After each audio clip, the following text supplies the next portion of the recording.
of the tackle. It is the 9th of March 2022, tarehe 9 mwezi wa pili mwaka 2022. Natumai kwamba uko salama na umeweza kuanza siku yako vizuri. Kwa tayari kuweza kujumuika na sisi kwenye mazungumzo ya leo. You're ready to have a conversation with us.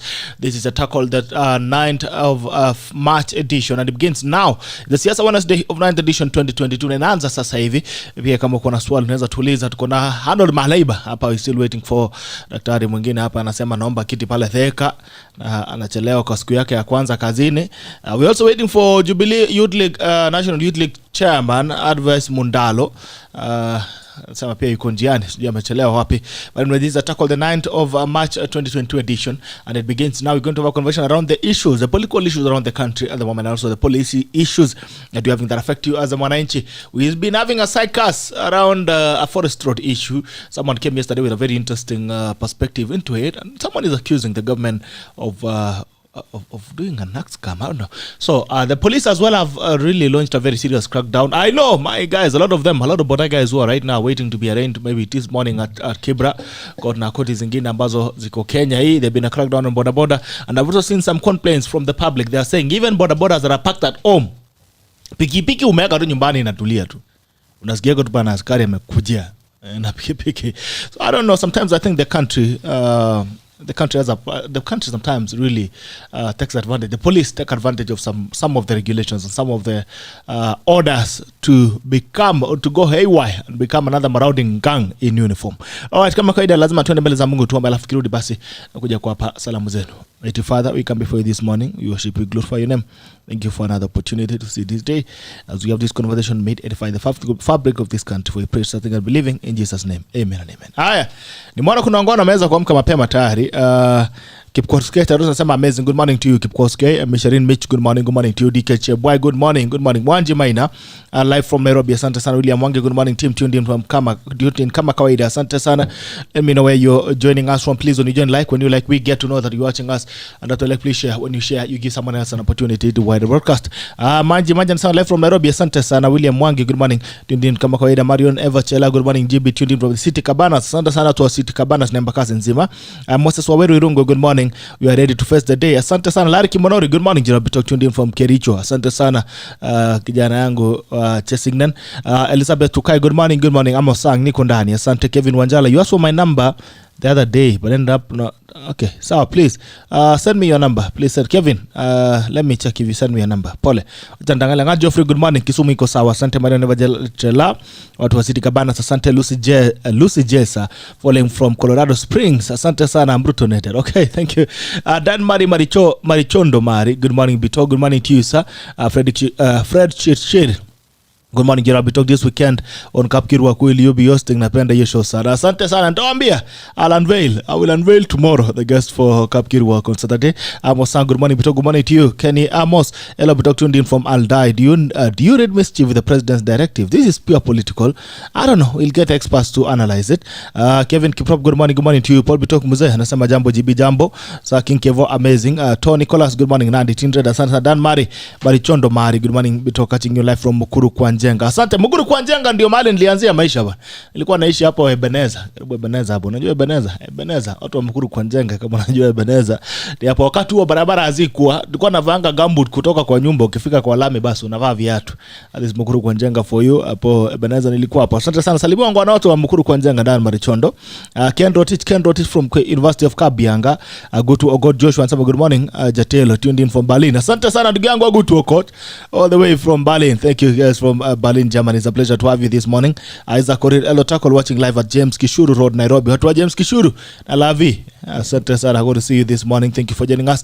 I still want to remind you about Rexer Roofing. Rexer Roofing ensure that you have the best of the roofing products or roofing solutions that you can ever have in the industry. Rexer Roofing ensure that you can get a quality roofing shingles, quality stone coated tiles, UPVC, water harvesting gutters, 100% safe for home consumption. If you harvest water using UPVC gutters from Rexer Roofing, ensure that you get 100% safe water for consumption. Pia inakupa, if you're looking for chain links, and I've told you this, if you're looking for chain links to fence, we have Milele chain link from Rexer Roofing. We call it Milele chain link because inaishi milele, inadumu milele. Asante sana. And we also giving you waterproofing solutions, that is waterproofing membrane and waterproofing liquid, all from Rexer Roofing Solutions. And here's the news for you. In March, we're giving you 3% off We're giving you 3% off on selected products. If you go to buy roofing solutions, roofing products from Rexa Roofing, we're going to give you 3% off in this match. Kimbia pale useme mtumwa anataka basi unaweza kupata asilimia yako 3 ya discount kutoka Rexa Roofing. So rush there while stocks last or while the offer lasts, and you get 3% off on selected roofing solutions. Kama pia unafanya a flat roof, hakikisha kwamba unatumia waterproofing. Nyumba yako isianze kuwa na molds ama isianze ukiingia ndani kuna nuka maji na nuka dampness. Please ensure that you waterproof your house properly from Rexa Roofing. And we're giving you 2 guarantees. One guarantee is 10 years workmanship guarantee. That's what we're telling you, that we give you 10 years workmanship guarantee for installations that are done on your roof or installations that are done on your house, whether it's UPVC gutters, stone coated tiles, roofing shingles. We're giving you 10 years workmanship guarantee, and we're also giving you 50 years broader guarantee. This is what we're telling you. I don't know where you'll be in the next 50 years, but I can assure you that your roof will still be there with you, strong and lasting. There is also clean space, and I keep wondering why you need to be in a dirty place. When you have professional cleaners like Clean Space, you can ensure that your office is cleaned well, your home is cleaned well, even your seats are cleaned well. From commercial domestic cleaning, trust Clean Space to ensure that you live in a clean space. And that is it. Look for them, wapigie tutafuta pale Karen Professional Center, ama wapigie simu kwa nambari ambayo utaiona pale kwenye screen, alafu unaweza kuzungumza pamoja. Clean Space Limited is facilities management company and provides commercial cleaning, specialized cleaning, seat, carpet and upholstery cleaning, pest control, fumigation, gardening and landscaping services to corporates, hotels and service apartments, housing complexes and learning institutions. Visit www.cleanspace.co.ke. Amwapigie simu 0790-067-942. Clean Space iko pale Professional Center first floor, Karen, Nairobi. Karen Professional Center first floor. Ukikimbia pale basi unahakikisha kwamba unaweza pata services safi zaidi kutoka kwa Clean Space. And thank you so much for if you wish to advertise with us as well, please contact us so we can ensure that you can make sure you're very visible to the world. Ukiwa pale Eldoret pia, kama una harusi, una sherehe, ama kama kawaida, unajua si lazima ungoje harusi ama sherehe ndio uweze kuvaa vizuri. Kimbia pale Disco Square, Ketia Building 4th floor, wanakidandana na hakikisha kwamba unapata mng'aro safi zaidi kwa bei nafuu zaidi. Ukisema tumkutumo unapata hadi 10% discounts on selected clothes pale. Kimbia, mwambie nimekutuma. Kama ni kitenge kama ambao unaiona, shwari. Kama ni suti ambao unaitaka pia mambo inakuwa safi. Kama ni mtu wa t-shirt kama ARNOLD MALIBA, basi anahakikisha pia kwamba uko chonjo, uko sawa. Haya, asante sana. Kevin anasema will be looking ready jambo. Haya, tukutane Jumamosi. Musa Tafa niko saa. Asante sena wako. Good morning sana, niko tuned in from Westlands Bakarot. Governor Nick Cheria tuned in from Ethiopia. But President Kenyatta has declared a crackdown on border riders across the country, but declaring the same crackdown on bandits but not on bandits who are killing innocent citizens. Baringo is where it draws the line. Haya, Jen B tuned in from Nairobi. Annex Jarota, and good morning GB. Good morning to you. Alfred Muto, good morning, watching live from Kasarani. Amazing tackle. Good to see you my brother Musa Tafa. Tuned in from Dallas, Texas. Asante sana tu wa Dallas. Tafuta kijana wangu hapa anaitwa Brian Kipkoech. Tafute pale. Max Kimeli, good morning. Good morning to David Kitur, following from Kapsabet. Arnold, you've heard about the presidential directive, and let's take it back. I mean, it was very interesting and very amazing to realize actually the president is still paying attention to the things that are happening in the country. We had an hashtag lower food prices that went and unattended to. We have an hashtag that has been running, Baringo is bleeding. It has gone unattended to. But yesterday, he came out guns blazing, and we had an operation that ran through the day, nabbing people. They all turned crazy. What are your thoughts on that? First of all, on what is happening in the nation, just a general state of the nation. I think generally, the president, of course, as the commander-in-chief and the head of state, normally gets a brief from all security agencies, actually right from the guy in the village, Mzee wa Kijiji. I don't know what you guys call him. In my place, we call him Liguru. Mzee wa Mta. Yeah, Mzee wa Mta kuchini. So, right from Mzee wa Liguru, going up to regional commissioners, to PSS. Of course, then there's the National Intelligence Service, there's the IG, the Inspector General. All those guys, even the military bosses, do have to brief the president. So, literally, the president doesn't have to pay attention to these things. You might not really see him react, but he gets a brief of these issues literally every day. So, his response yesterday, of course, it's so easy why the president did respond to that. First of all, because it was the International Women's Day, and the event that happened on Friday. Unfortunately, the event that we actually saw trending on Monday, it didn't happen on Monday. The forest road issue didn't happen on Monday. It actually happened on Friday. So it took the uproar on Monday. And normally, if you've done social media management before, you will realize that over the weekend, you might not be able to push a proper agenda or a hashtag on a weekend. It's very, very difficult. Not because, of course, on a light note, that people are using a lot of free Wi-Fi in the offices during weekdays, but that's how it happens. I think whoever had the video delayed with it until Monday when it actually went round, and then there was the hue and cry. So the president speaking at the International Women's Day automatically had to touch on that particular issue because it was current and it was quite emotive. Even though it's much complex and bigger beyond just dealing with the border. There are two issues that you can't run away from. That, of course, the immediate issues, and that is where the problem with government response to such like issues is that it's quite reactionary.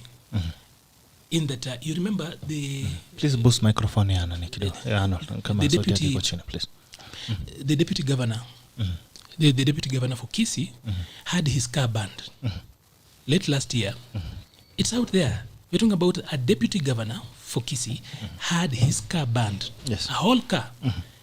That did not even raise a lot of alarm. Of course, we just looked at it and then it went passing. The former chief of defense forces, that is General Karangi, was almost lynched by border borders again.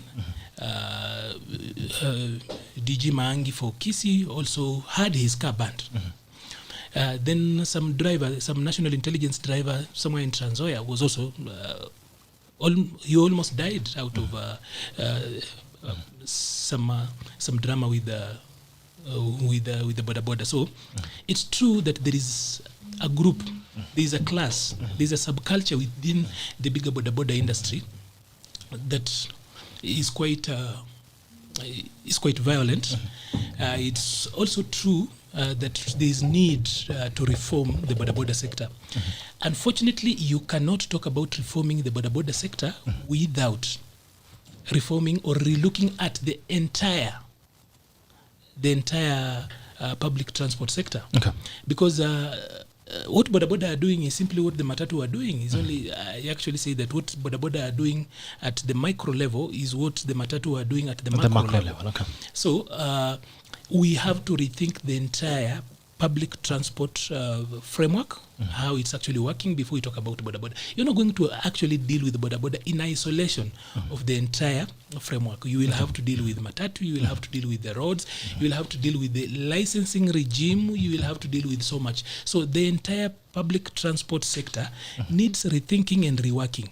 Boda is simply a headache of a problem that is deep inside. So it shows up out there.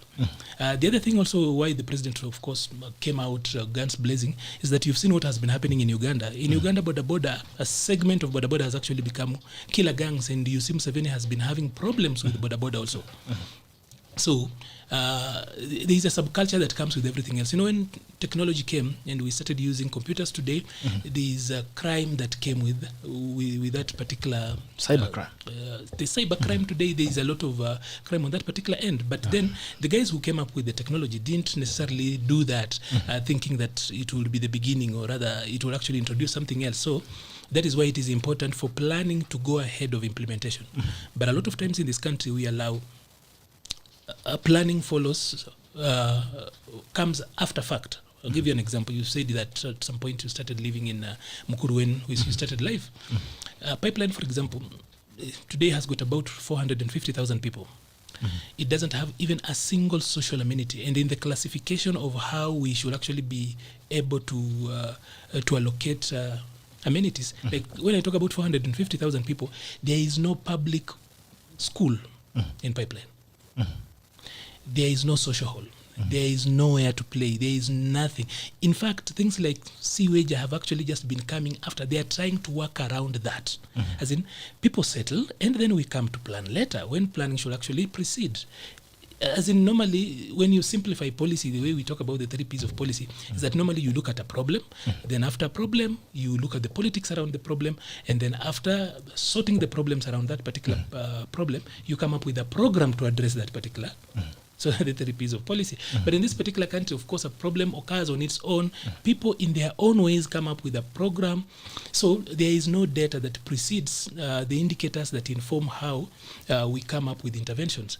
And that is what you see here. So arresting boda boda is okay. We are dealing with the symptoms. We are not dealing with the core.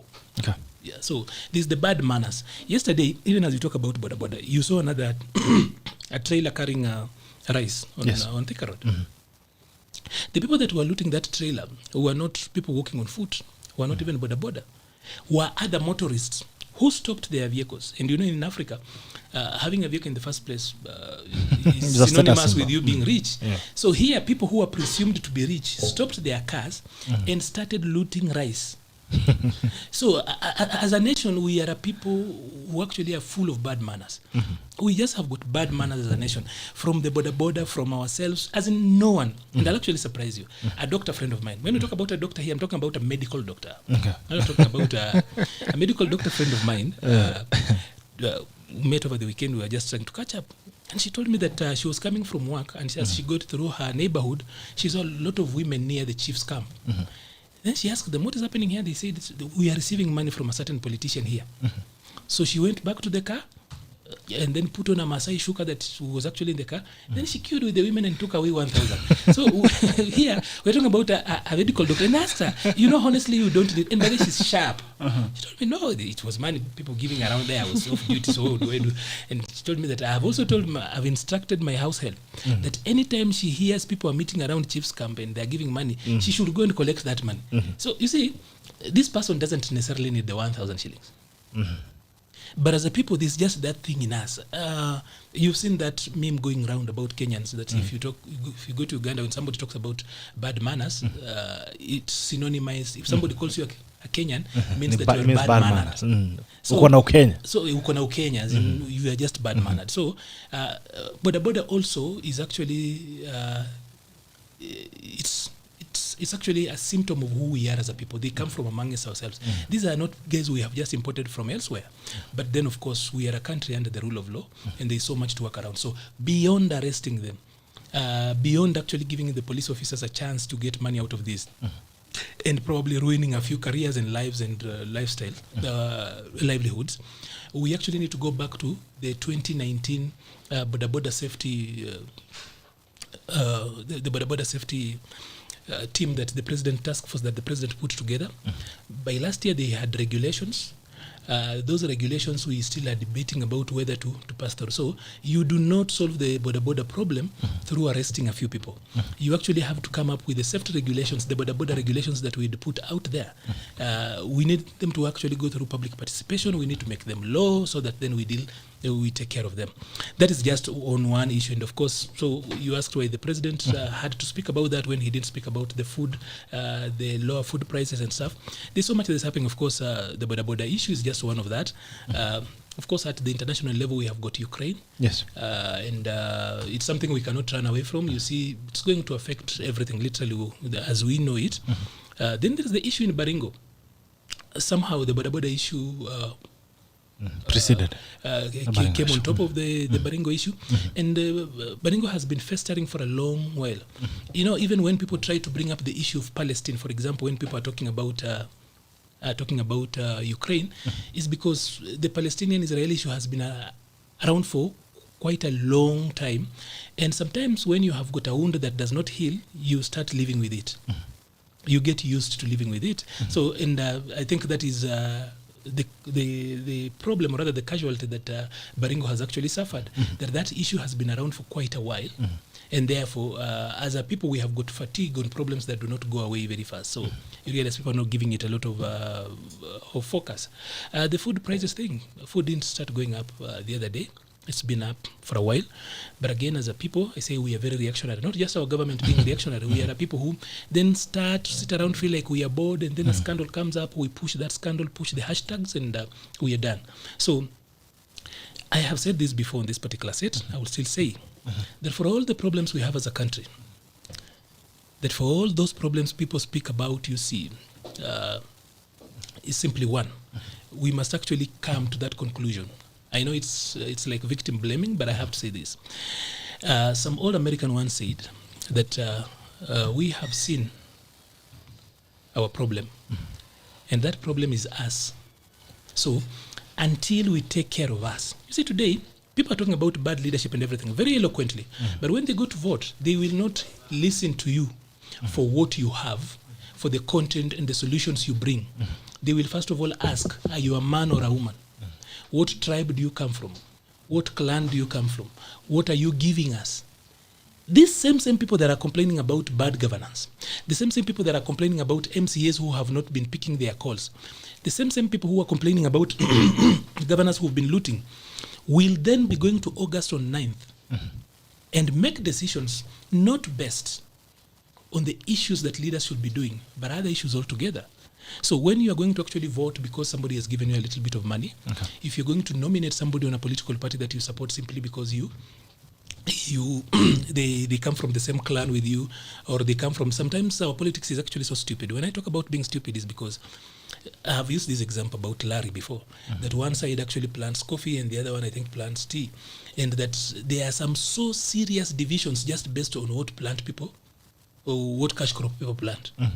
So sometimes we just look for sides. We just want to be like if you ask me why I support Manchester United, I don't know, but I've been supporting Manchester for very long. So it's part of it. You've gotten used to it. So I've gotten used to it, but I can't tell you the genesis. I just found myself supporting it. So sometimes we pick sides, and that is the problem we do have. So it's a very painful choice. But I think state of the nation is still so strong. I love how politics has firmed up.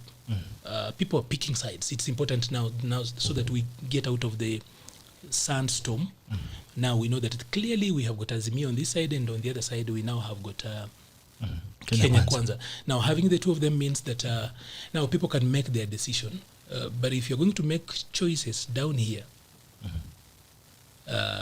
not based on the very issues, remind voters, our viewers out there, that it's important not to vote wisely. Voting wisely is a stupid statement. Vote selfishly. And voting selfishly means this way. Vote for people who will ensure that your issues that are important and the government should work on, security, how the environment of business works around, that is, take care of your issues. So once your issues are, somebody can actually eloquently address your issues, then you vote for that particular person. So if he convinces a number of us, then he gets our vote. But to vote the other way, that I'll vote for whoever gives me money, that is not voting wisely, not even selfishly, that is voting foolishly. Because if you're going to vote for somebody who gives you 50 bob and goes away, then you will be there on Twitter trending hashtags and acting angry. That is But what foolish if voting. that's an oxymoron? What if the person who is giving you 50 shillings is the one who is right for the job? I'll tell you the truth. You see, you can only judge me depending on the kind of contract. Doesn't we mean have. because I don't give you 50 shillings, I'm a good man. I'll tell you, if I do not have money, you cannot. If I didn't get money from you, then you are not going to actually. It would be easy for me as a voter to oversight you. Okay. Because then the role of a voter does not end with just voting and choosing a leader. You have to go through public participation. As in, the Constitution 2010 is participatory. Okay. That we have to be part and parcel of the management of public affairs throughout the cycle. So if anyone lies to you that I'm actually going to give you money and also work for you, I'll ask you a very difficult question. I know this one is quite emotive, but have you seen Sonko rescue team work anywhere since he was ousted? Not yet. Have you seen it? No. So literally, if somebody is actually going to attract your vote by giving you goodies, then they will have to find ways either of getting back their money back. There is no free lunch. People must be told that. No free lunch. There is no free lunch anywhere. Okay. Least of all from politicians. He's looking for a seat. He wants power. That salary might not be enough. So immediately he gets power. He has got something to do. So as voters, vote selfishly. Okay. All right. Sometimes voting selfishly means also taking the money. No, Daktari. that is foolishly, not selfishly. Daktari. I think Arnold wants to run for us and he doesn't want to give us something. He doesn't want to untie us. Daktari Githunga. So he's buying an insurance already. And I told you, voting selfishly meaning not taking my 50 bob. I'm the right guy. Okay, Daktari, good morning. Good to see you. Good morning, Bitok. How are you? Salama sana. Asante sana. Thank you for having me here. Karibu sana. I would want you to introduce yourself. I think you're the new one here. It's your first time, yeah? Yeah, it's my first time on your show. Yes, it's your first time. I'm actually very excited that you welcomed me to be here today. I'm Dr. Anjeri GITHUNGA. I'm running for the parliamentary seat of the THIKA town constituency. And I would like to mention that I'm running on the party ticket of Chama Chakazi. We are led by Honorable Moses Kuria. And this is a party that is very strong, Bitok. And so the people of THIKA town have a lot of confidence in me and a lot of confidence in our party leader. And effectively, we are ready to do what we need to do on come 9th August. Yeah. Okay. So you as a person, what do you do? Daktari mwenye ARNOLD amesema ukweli ama mbona nataka leo mtu daktari siku zote mimi daktari. Huyu daktari is not the one that ARNOLD is talking about, yule wa kudunga watu sindano. Yeah, I'm a doctor because I have a PhD in finance and investment. So that's effectively why I'm Dr. Anjeri. Finance and investment is actually my niche. That's my what you call your DNA. I'm a finance person. I've been working as a banker for the longest time. So when it comes to issues of investment and banking and how to grow people and grow the economy and grow the mwananchi, what I think a segment of our political divide is calling the hustler, growing the mwananchi from zero to something. That is actually something I have a lot of experience in. So in a nutshell, I would like to say my strength as I come into this seat is that I have a lot of experience and expertise when it comes to finance, to investment, and also in growing our people from nothing to something. And this is what the founder of PayPal actually normally calls 0 to 1, when you are coming from nothing to something. Yeah. 0 to 1, and the Bible says grass to grace. Yes. Okay. Yeah. All right. So what is the state of the nation? State of the nation, kuna kaje? Yeah, I think for me, I'm a bit happier with how things are looking. First of all, we are still seeing a lot of decisiveness. You see, Bitok, it's not a good thing when we have a lot of indecisiveness, where people are not sure where they want to put their feet. So it's a good place to be at when people start taking up position, people start taking up sides, because at the end of the day, that gives us clarity. And as leaders, it also helps us to give the electorate and people who actually believe in us a direction. So I'm liking how a lot of politicians are now standing up on what they believe in. You know, at the end of the day, you have to choose what you believe in. And if you don't believe in something, then I don't think you can stand to be counted. So as it is now, I think we are proceeding well. I think my only heartbreak a bit is that it's a bit too early for us to already be saying we already have the proverbial 2 horses, because I feel that now actually jeopardizes the sane choices that we can actually make on 9th. Because what actually that means is that we are already making a mistake too early. Because what I would feel, on a minimum, we should be having 3. 3 horses. Yes, but you see, what actually normally happens is that we try to suffocate the third voice as early, and that has always been the political narrative. The question is, in the do we have the third voice? We could already have that voice, Bitok. It's only that, you see, I don't know how to put it in a nice way, but there's just a way we suffocate. You know, it's like you give birth to a baby and suffocate the baby even before they have their first cry. So that's actually what has happened, in my own view, that we could already have the third voice, but we already did the suffocating, and so we now don't exactly have the third voice. And also there's also another thing that our politicians and our leaders sometimes, what ARNOLD is calling selfish then, for them it's a bit, the selfish that is a bit unacceptable, because you find people don't want to stand up for something because it's easier then to fall into an easier comfort zone. And that's why exactly sometimes you don't even get that voice, because that voice starts thinking, instead of me doing the hard work of talking to Wanjiko, instead of me doing the hard work of taking up space, it's easier for me then to fall on an easier ground where it's already made. So you find it's not a good place to be at. Me, I would say. I don't like this narrative of two horses, because I already feel we are bound then to make a mistake when it comes to the ballot, because what we are seeing now, we are only having the same people we've been seeing, the same faces we've been seeing, the same names we've been hearing. But I would have loved to see a new face, a new name. You know, that's like breath of fresh air, because you actually start getting to see what another person would have to say on issues. But all the same, I mean, for me, what's okay is that we are starting to have clarity, so that as early as this, then the electorate starts having a clear direction on issues, a clear direction on the leadership that we want to put in the office. And for me now then is to say, as it is right now, it's about choosing between the lesser evil.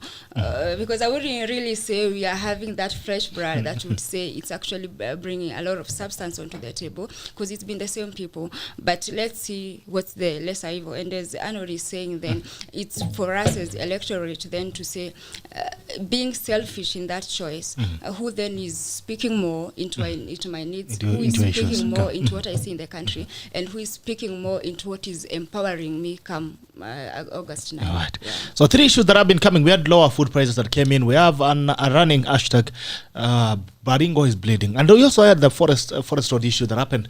I'm actually surprised to hear that happened a week ago, but it came out the other day.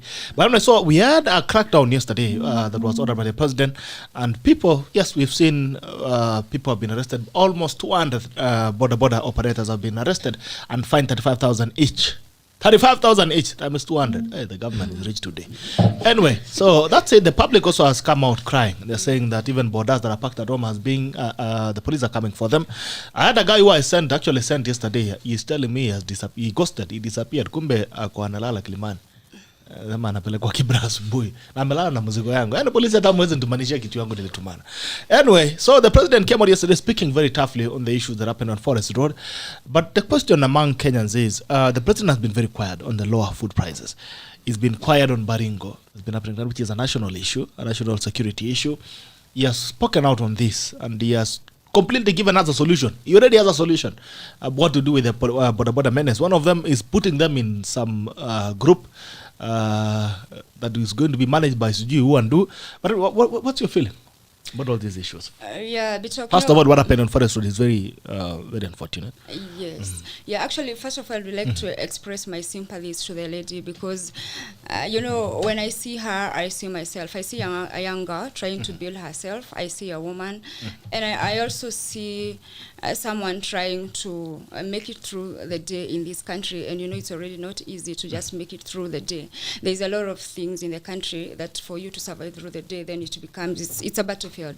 Okay. The next thing that then I would like to say on this issue, first of all, the issue of the president coming out strongly and addressing this issue, and us saying that he really didn't come out when we talked about the food prices and the hashtag trended, then you have to look at it from a point of the food prices is a policy issue. And you realize even in the corporate world where I work from, you don't always put all your cards on the table, because then it actually puts everybody in a position where they can actually see your next move. And, you know, when it comes to policy, then, you know, you have to be very strategic. So I would like to believe that the president is already looking into the food prices issue and the Baringo issues and all other issues in the country that actually he has to speak attention. out. Yes. I don't want you to believe that he is. He has to speak out. He has come out. But then you see, timing is of the essence. I mean, you have to be very keen on when you say things and how you say them. So maybe for him it's the timing, but maybe behind the scene he's working. Maybe just to give him the benefit of doubt. But you see, the issue of the Buddha guys, then for me, it's like an issue that is speaking to who we are as a people. I mean, I'm not going to say it's about the Buddha guys. No, who are the Buddha guys? The Buddha guys are Kenyan who live with us every day. And so the behavior they're exhibiting then is speaking into who we are as a Kenyan people. You know, Bitok, even when we walk around, and even you as a person in your circles, there are so many things that identify you as a Kenyan that when you go across Uganda or you go across Tanzania, then you're not going to find them. Because in Kenya, then we have this thing where I mean, our moral fabric is really not the best. and it's something that we get oriented into since, you know, when you're born into a system, or you're born into a culture, or you are born in an environment that has a lot of discordancy, then the chances of you being the one person that is actually coming out as outstanding from the rest of the crowd, then they become very slim. And you see also the environment in Kenya is tough. Like I already said, it's like an environment where you are taught that it's a battlefield and it's survival for the fittest. And so what actually happens is that, Bitok, if I see you driving your V8 and I'm walking on foot, I immediately decide you're an enemy. I decide the reason I'm walking on foot, the reason I can't put on the food on the table is because Bitok is driving a V8. So we have cultured ourselves into this system where we are always feeling like you're fighting the next person.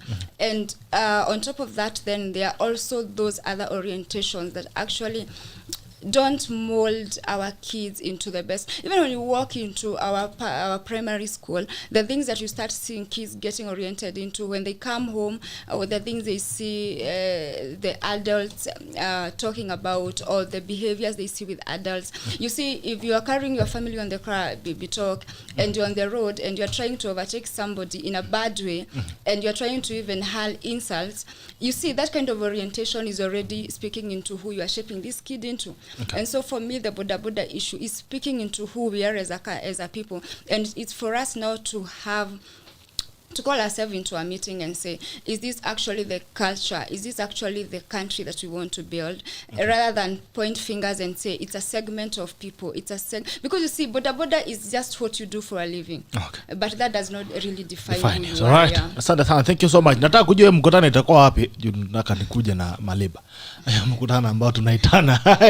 Advice Mundalo, hata rangi ya kalamu haijakauka kwa karatasi ya kuandika kazi jameni. Umeanza kulala. Kijana mdogo. Tumekuandika kazi juzi. Let me allow you to roast me today. Nini mbana kijana? What's the problem? Happy New Year. Happy New Year too. You're well. First of all, apologies. I came late. I had a breakdown. I've struggled with oil on the road, so actually you guys service gari bwana. Acha maneno ya kutembea na gari bila oil. Ni acha nitafute pesa kidogo. Watu wa Jubilee mnakosaje pesa ya oil? Watu wa pesa wako serikali. Wako UDA. Deep state. When I'm with Maliba here, I live with some guys. Hey, Maliba wako na shida. Wako na njaa. Kitaka kujia mahali njaa iko muone Maliba. Hao ni watu wa opposition. No, hao ni watu wako na pesa. Hey, opposition. No, this is a very rich opposition. It travels all across the world. It travels all over. I had it some credit. Yes. You're well? I'm well. Ndio wanatafuta. Unajua watu wako mtaani maisha wako naye. So vipi lakini? How is state of the nation? Congratulations first of all. Hongera sana. Thank you so much. Pongezi. Thank you so much for that, and people like ARNOLD have also come out very strongly to congratulate me, and I'm really, really grateful. Okay. Now on to the state of the nation. First of all, just on the matter of what happened on Forest Road, I think that is the most trending issue right now, and I agree with you that yesterday all of us must have received at least 10 phone calls from people in the boda sector because of the crackdown. One, I agree with the president that really we need to have a crackdown of that sector. Okay. But we also have to be cognizant to the realities of what happened on Forest Road. We are concentrating more on the lady, but we are also forgetting that there is a man who was knocked down. Okay. So it is not necessarily a matter about the gender per se. It is a matter of our moral fabric, because this was on a road, we had motorists there. As we look at the boda sectors, the people who are doing this, let us also look at the people who are passing by and the guys who are recording the videos, because it generally points to the reality that our moral fabric is really getting decayed with time. We are becoming a society that does not care about the other person. We mostly just want to watch, and unfortunately that is most of the behavior of us in the middle class per se. So I think I agree with the president that there needs to be a crackdown, and the crackdown is very welcome.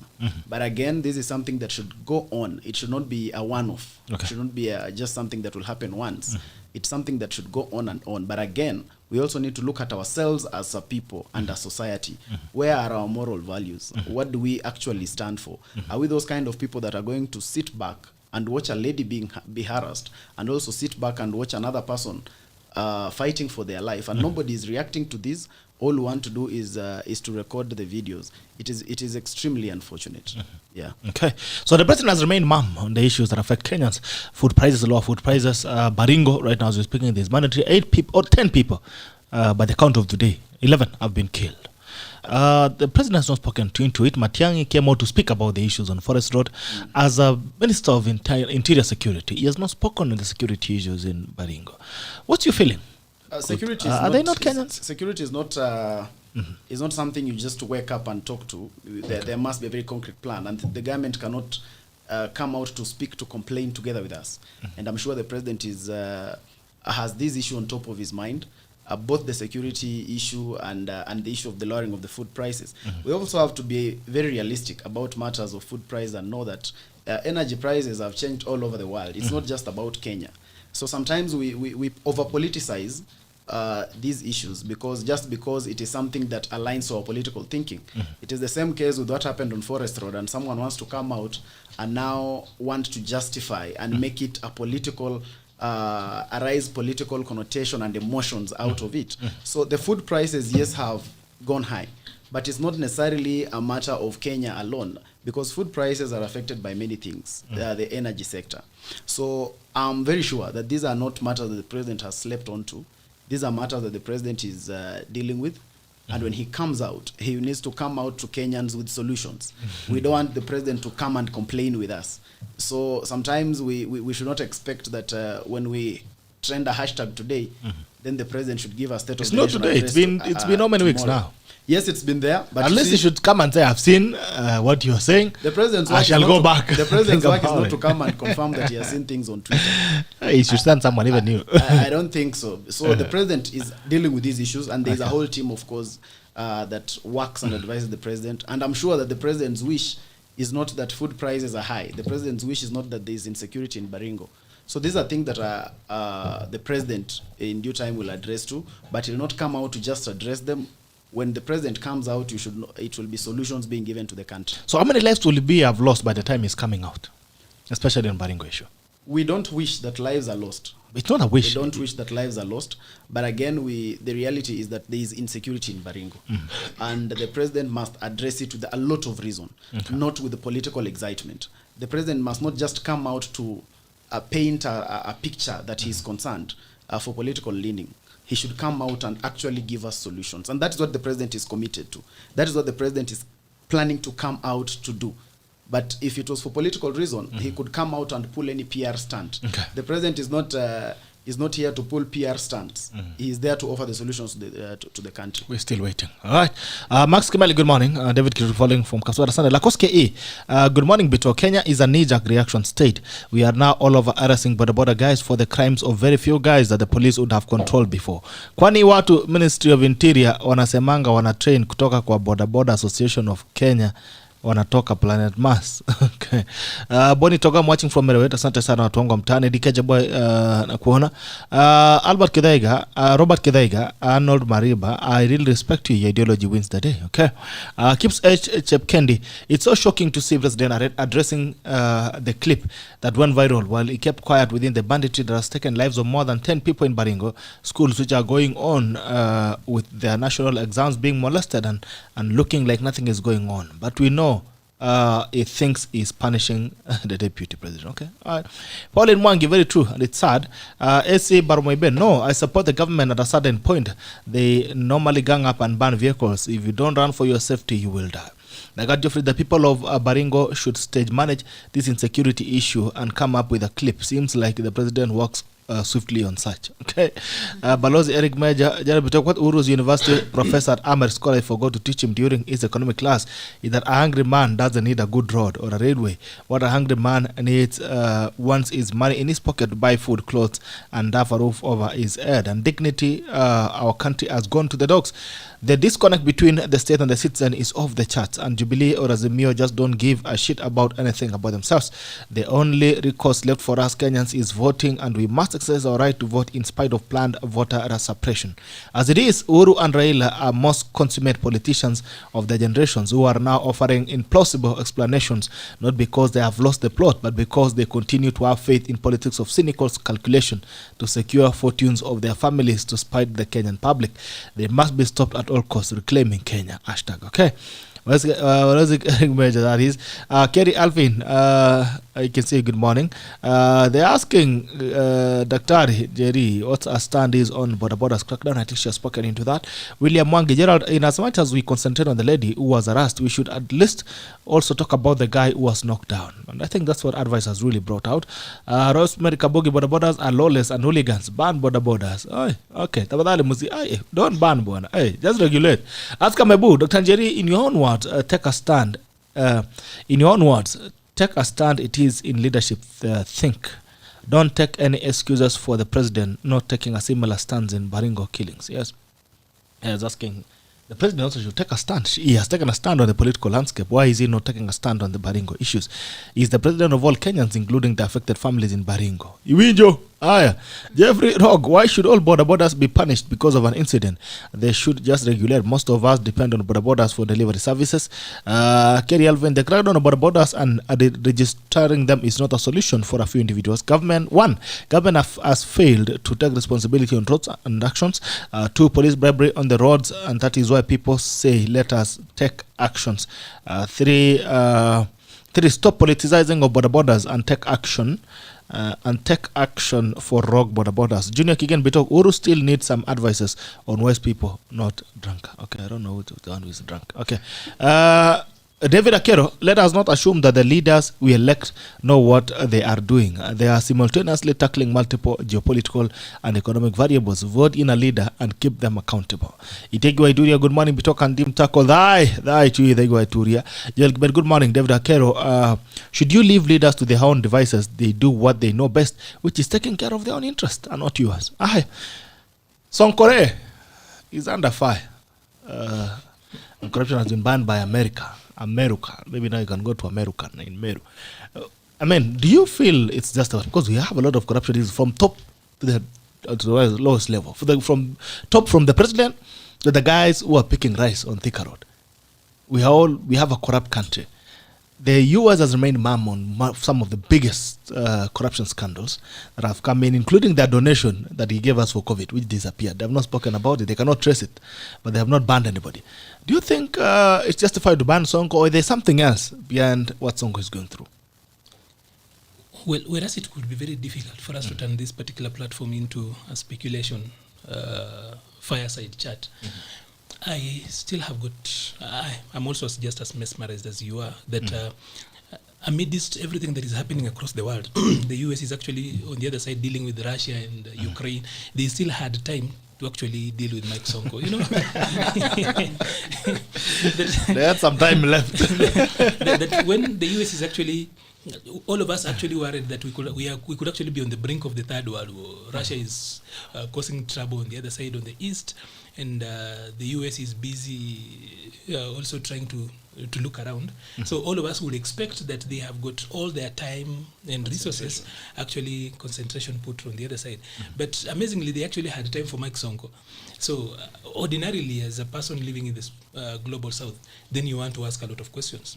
That Sonko, for example, if I look at Sonko's cases, with all due respect to court processes, if I look at the allegations around Sonko's alleged corruption, for example, they might not even measure up to the allegations, for example, Kidero is facing. Quite heavy. You will actually look at that, and Mike Sonko is not in any. He actually has got criminal cases ongoing, but none of them actually is to do with corruption. So it then leaves a lot of room for suspicion, and then questions on why exactly is he a person of interest. Of course, during his time, let's also be real, he didn't really do his work. And that is where populism actually leads us, that you bring in a guy who's very popular, and he spends a lot of time with theatrics. We were all over. He turned himself into an EACC of sorts. But we also know that sometimes the road to hell is actually paved with very good intentions. So even as he shouted about people who are stealing, what was he doing? Because for the US to actually just pick out one person out of the so many we have and the other things that are actually happening, then you really have to ask questions. I know the US intelligence has gotten it wrong in the past, but it's very unlikely that they also just came from nowhere and decided. Of course, as usual, Sonko has actually framed the conversation you saw yesterday when he responded. He said that the current US ambassador is a friend to a certain contestant. They live with the same hood and they have got a friendship, so probably he could be trying to help that. But that's what we do as politicians, that you must be in a position where you frame a conversation, as in you determine the field of play. I had her talk about that of course she doesn't like the fact that we just have to have two sides, and there should be more to that. She wants some donkeys around. Yeah, and of course you say that we are choosing between the lesser evils. The thing is that, of course, as a PhD holder, she knows too well that we have got something called intersectionality. That things so much overlap, as in that you might not be in a position to have black and white distinctly. And so much so when it comes to political matters and the administration of public affairs and just looking over the affairs of men. You know, as human beings, we've created technology that has gone to the moon, Mars. We've actually even had man-made items going outside of the universe at the moment as we speak, at least 2 of them. But it's become so difficult to manage human beings. It's so difficult to deal with human beings that even God himself actually had to outsource. That at some point in Isaiah, they ask amongst themselves, the Holy Spirit, the Father, and the Son, who shall go amongst us? You know, these guys had been here with us, and then got tired, and then they left. Then at some point, they're asking themselves, who shall go on our behalf? And then, of course, Jesus volunteers. He shows up, and you know what you guys did to Jesus. So the management of public affairs is actually a very difficult thing. Political science, just like international relationship, the international relations, of course, is a difficult political science, a slightly higher level. Of course, now dealing with your neighbors on the other side, it's quite difficult. We have got, like I've just said, we've got technology to go down to the bottom of the sea, do everything else. But when it comes, just like the same way we've been saying that Kenyans can count up to 1 trillion, up to 1 zillion if they can, but they cannot count votes. As in, you see where the challenges come in. It's simply because when it comes to the management of public affairs, the affairs of men are quite complex. So you might not really just end up having left and right. Probably just to wind up that question on Sonko, I need to speak about a general concept. We know about the Greeks having had 3 categories of citizens. That the first ones were idiots, the second ones were tribalists, and then the third ones, they called them citizens. In the world today, of course, we will talk about having 3 categories. Number 1 being idiots. Not necessarily that they are structurally foolish, people who do not know what they are doing, but they are simply detached people. So you could have a PhD, but if you're not interested in the management of public affairs, you're not interested in how you are governed and everything else, you are a fool. Then the other bit of it is observers, part 2. These ones are just mere voters. There's this group of guys who, of course, will show up to vote, but hii mnapigia nani? Tunapigia so and so. Haya, twende hivyo. Those are just observers. And then number 3, of course, now are citizens. Those are people who are actively involved in how issues are actually worked out. That works out a lot of times. And you will actually see that trend in the issues. It actually cross-cuts in the issues we've been discussing here, from Sonko, from the hashtags and everything else. You know, the food issue, for example, cannot be limited to a president showing up and giving a statement. We cannot also turn the president into a reactionary puppet that we just switch on and off. So today you get angry here and we say, okay, the people living around this particular place have got this issue, and then the president issues a statement. Then tomorrow, advice on the other side has got an issue from where he comes from, and then the president issues. As a leader in the first place, he should be giving us direction, and he knows what he's doing. I think there are very few people who are as informed on the state of the nation as is the president. I don't think there are people who are best informed than him. She spoke about food prices being a policy issue. Of course, policy is quite complex. So if people show up in the middle of a budget cycle, for example, and are telling you that we want food prices to go down now, you know, we are a free market economy, and that is why even the border issue is actually very complex to deal with. Because if we are going to overregulate, it goes against the principle of a free market. So somehow, and Kenya has actually prospered as a free market economy, and that works out well. Of course, there is a level of regulation.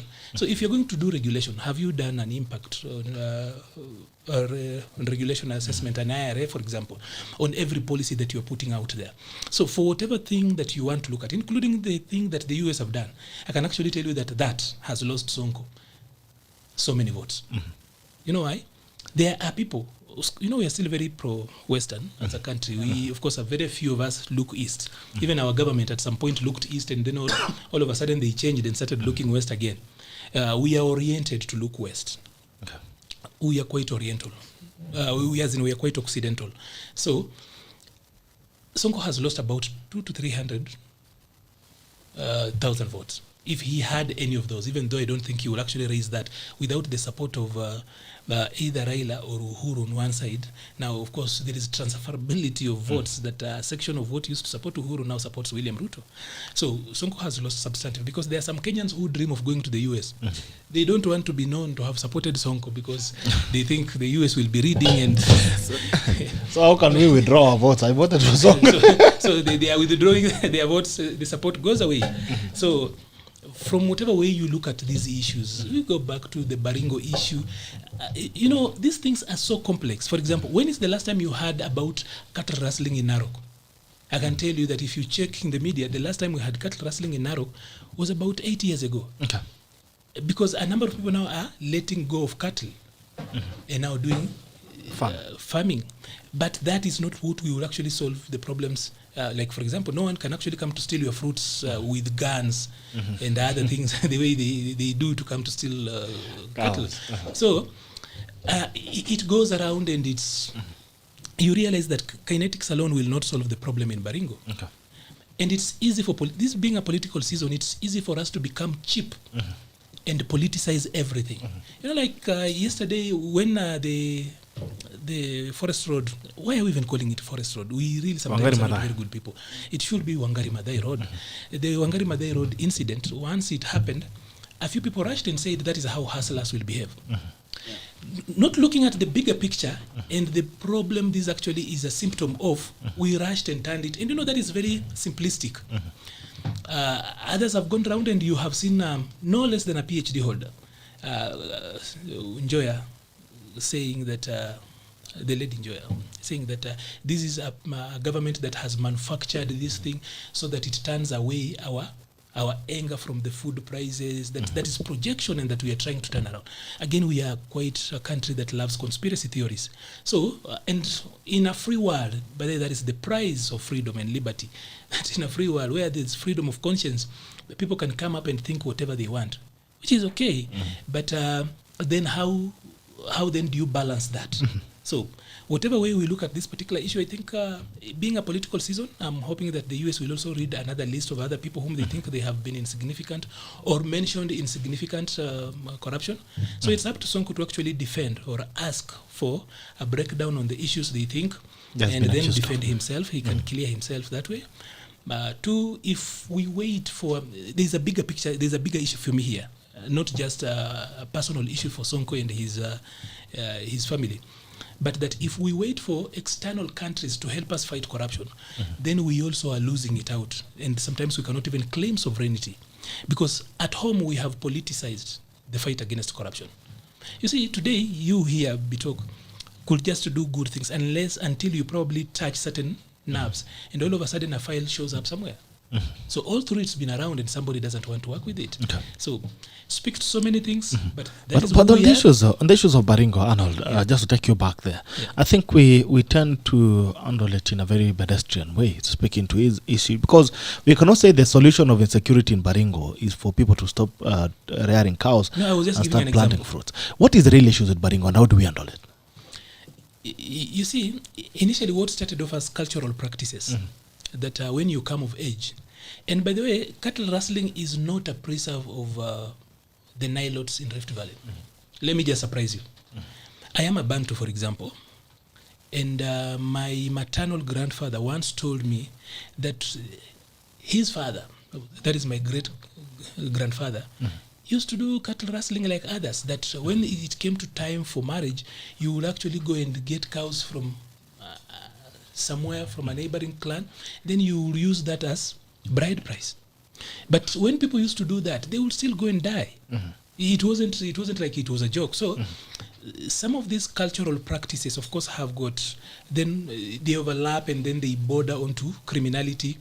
Just like people who believe that if you're going to do FGM, it's so good to keep the family together and everything else around that. There are people who still believe that there are good things around that. So now moving away from culture, now dealing with this particular issue, that's why I said that kinetics alone, boots and bullets alone will not be able to solve that problem. We've been doing that for the last 58 years since we became independent, and it has not changed. So I was only giving an example that it takes a bit of time. There are still cases of cattle rustling in Narok. I think there was a recent one, but for 8 years we couldn't hear because it's just a way you work around. So you know where I work sometimes in a neighboring country. On that particular side, when you go to give bride price, one of those things, unaleta ngamia, unaleta ng'ombe na kila kitu, alafu unaambiwa part and parcel of it is that lazima ulete bunduki ya kufanya nini, ama pesa ya bunduki ya kuchunga ngamia. It is part and parcel of, you see, like when you go to the list ya ukienda kukupe, no list ya kupeana mahari nowadays watu ukienda kuwa unaandikiwa list. In sections of Somalia actually, part of this is that unalipa for bunduki ya kuchunga ngamia. As in, it's so much of it's been ingrained into some of those, and it will take time. That's why the president will not rush up and just come and give a statement. As we speak, by the way, let us also be fair, is that the CS for Interior, Matiang'i, has spoken to this issue substantively. He's given orders. He said they're not going to, but you cannot really take care of these things. I think as fast as we would want to, it will take a bit of time.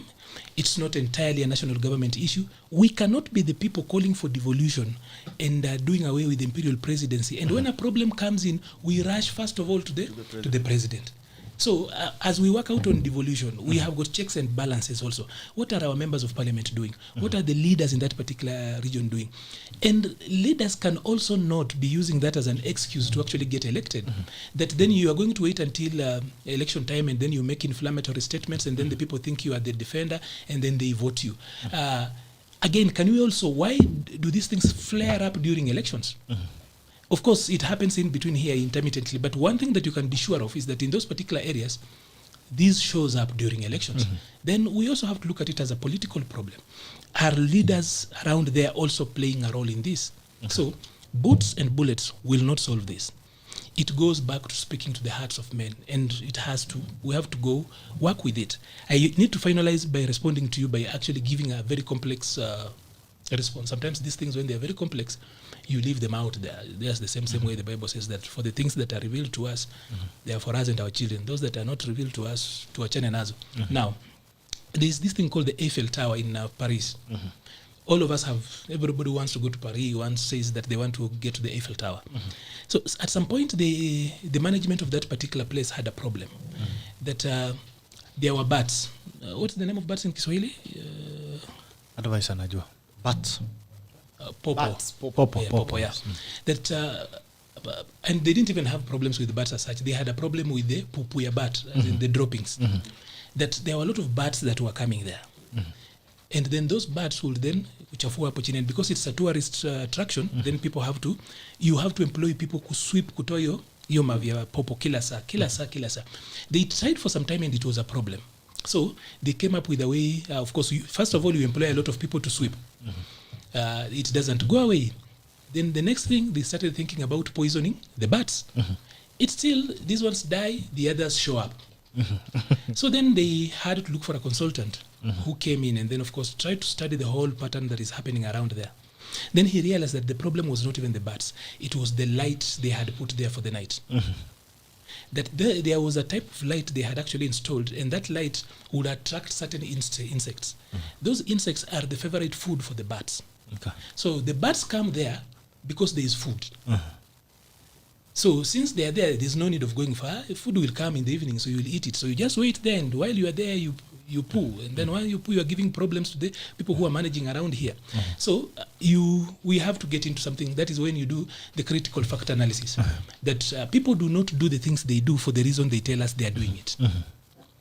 If you ask me why I love coffee, if you ask me the question, so that, why do you take coffee?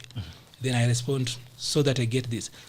and then you ask another so that, then another so that. By the time you get to the fifth so that, you get the real reason why I do that. Because the answers people give for the things they do, on the face of it, is not normally. So when you're doing critical factor analysis, can we ask the questions into why bandits are killing people? Then we get the first so that. Then when we get to the first so that, we will get to another so that. So some critical factor analysis on this particular issue can actually end up to a very basic thing, that it could just be a small socioeconomic issue that is actually, for example, how many of them are going to school? What is the strength of the economy? Because by the people in that region are not poor. I'll tell you the truth. Yeah. If somebody comes from Nyanza, you can have 1 billion of fish in the lake, but if those fish are not yours, you are a poor man. But for somebody in the North Rift who has got about 30 heads of cattle, somebody in northern Kenya with even just 10 camels. One camel, a small camel, will go for about 40,000. I can tell you can actually find a very good guy in Nyanza who does not have that. So it's not necessarily about poverty on that particular end. Okay. Those people are not poor. Those people actually have got money. Where myself and advice come from? What do we have? Land. We farm in. So if it doesn't rain, you have nothing to eat next season. Because we don't have even a lot of cattle. If we have got dairy cattle, if it gets sick, the following week people do not have milk. These guys have got lots of it. So there's need to do a proper critical factor analysis around this particular problem. Ask that, just giving the example I've given of the Eiffel Tower, so that we get to the core issue. Because, okay, guys are shooting each other. Now we brought in GSU. What is GSU going to do around? Some presence. Does it take away the problem? No. Which means we actually have not been dealing with the core issue. Okay. We are dealing with the symptoms. So every time we bring in GSU, build their camps, have some police killed, and that's where it stops. Okay. All right. Asante sana. I think Rosemary Kabugi Barabada Zola Kathy Drug Talks. We should okay. Kerry Alfin, the crackdown of Barabodas, and I read that. Actually, at clear fast, GB, it looks like Baringo bandit attacks is political. I'll not be surprised to see the cease of attacks after elections. But the border is a minor issue, unlike security, cost of living, etc. Fertilizer is very expensive, and the president has not spoken about it. Ikiwa border anakuwa emotional. Okay. Rugiri Wanjeya from diaspora on the border crackdown. I think the government agencies concerned, namely Ministry of Interior, IGP, CS, Ministry of Transport, etc., need to be proactive rather than reactive. The president is the president being angered and reacting in the manner he did shows he's also human, but he should avoid politicizing the matter. He should order his CS concerned to act decisively like Mishuki or fire them. Gathuri Samuel Kasheru, this is a signal to the government on its laxity on fight against corruption, not a Sonko issue only. Sonko is the epitome of the monstrous nature of corruption in Kenya. Sonko is a greater portion of current political bigwigs should never have ascended to these positions. They should have been in jail long ago. However, our leadership and EACC police etc. are perpetrators or are accomplices in all history corruption scandals from Goldenberg, Anglo-Leasing, NYS, NYS2, KEMSA et al. US government should have blacklisted many more politicians. Joel Arama, I missed quite a lot. Thank you, Maliba, for such a clear analysis. Okay. Daktari, Baringo, Sonko. The Sonko issue, what I'd like to say, there's nothing that happens by coincidence. Okay. The way the universe is, things are choreographed, and you realize this Sonko issue, I mean, it's him who knows more. He could have stepped on a live wire. He could have pressed some sensitive buttons. Because you see, he's not the only person who's been mentioning corruption cases. We've seen other governors implicated in corruption. We've seen other legislators also mentioning corruption.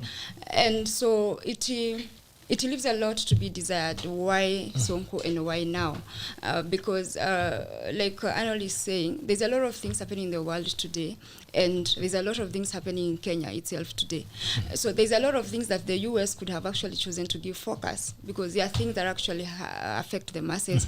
There are things that are more critical, and there are things that have more dire consequences if you don't try to avert them.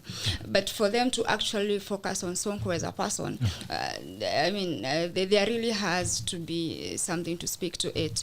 But then what I'd also like to say, it speaks to the dynamics of politics and the political world in Africa. Because you see, when you're a politician in Africa, I think you are pressed between a rock and a hard place.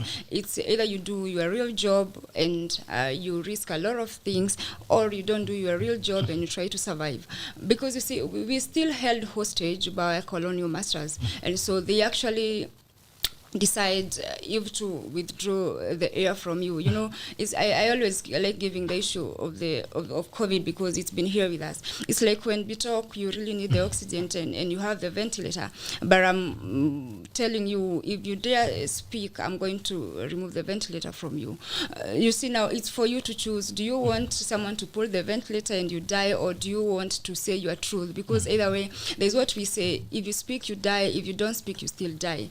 So at the end of the day, I think for me, it's speaking to a lot of then the quagmire that you are in as a politician. And that's why actually Bitok, you see, a lot of our politicians then, they revert to not wanting to address issues head on, because you risk the internal enemy and the external enemy if you talk too much, or if you actually say what I call you speak your truth. So for me, I think there is that issue, and Sonko is very outspoken, which is good. I like outspoken, just people who speak what is in their heart, and I think there is maybe something that was going to come from him, or maybe something that he's saying, or the intelligence must have something. And then we are in this kind of a system where we have to tame people before they actually do what maybe would not like them to do. The issue of Baringo, I'd like to say, you see, I think every society and every culture and every tribe in Kenya, it has its own it has its own dynamics, and what I'd like to say, it's only that for them it's the issue of cattle rustling and the issue of those killings that we normally see. When you come to Central, they also have their own monkey in the room. So for me, what I'd like to say, these are issues then that we need to tackle from what we are saying, what is the cause, rather than trying to say this is why it's bleeding, without actually saying why is it bleeding, who pricked the wound. That's exactly what we need to address, because we need, someone, I don't believe someone will wake up and want to go kill someone else. There really has to be the issues, and that's why I say it's all about governance. Bad governance, like I told you, it is going to make you look at your neighbor as the enemy, where in the real sense, your neighbor is not the enemy. Your neighbor is also trying to survive and live through the day like you. But if you have this bad governance that actually pushes you to the corner, then instinctively, like a human, you're wired to start trying to look around who's causing my misery, who's putting me in this predicament. And so you see, for Baringo, me, I always feel it's more of a policy issue. What is the leadership from the low, from the bottommost leadership there to the presidency? What are we doing to empower the people, and what are we actually doing to make people feel that we are one? We keep saying that we have institutions that are actually speaking to cohesion for Kenyans as a people. But I always feel these are just cosmetics institutions. We don't exactly put there and put them to task to actually do the job. And so that's why you keep saying, we in Kenya, we are more of a people who keep saying things rather than people who are action-oriented. And so the call for action, the call to action for Baringo then is for us to say what needs to be done to make people feel they are one, what makes to be done to make people feel they are empowered economically, politically, what needs to be done. They are part of the nation. Yes, the systemic issues. Yeah. All right. The Sun keeps. Good morning. What advice Mundalo is speaking is same minds that the like of Dr. Matiang'i. It no longer banditry. It has graduated to terrorism. Security rights of every Kenyan is not negotiable. Okay. Sun keeps from Marakwet, and since time immemorial, Pokot bandits have caused havoc in Marakwet, Tugen, Samburu, Turkana, and the government has remained mum on this issue. Back to you, Mundalo. Some guys, just you and police are cowards in those camps. Okay. All right. Mundalo. Yes. Mike Sonko and your final solution to Baringo? We were here some time back, Bitok, if you remember, and I was one of the few people who had the rare opinion that Sonko was supposed to be allowed to finish his term. For the mere fact that it was important for us as a nation. I think I have a call from Baringo, an aspirant from Baringo. Let's just listen to this gentleman. Hello, Jamba, good morning. Good morning, good morning. Good morning to you, sir. How are you? Salama sana, mambo vipi? Good. Salama. Mimi ningependa kusema, nafikiri maneno ya Baringo mimi hata sitaongea. You know, I've said it here so many times, so I'll just say it's a very sad situation because, you know, everybody knows what's going on and there's nothing much you can do about it. The other issue mimi nilikuwa nataka kuongea pengine unanisikia ni mambo ya boda. Okay.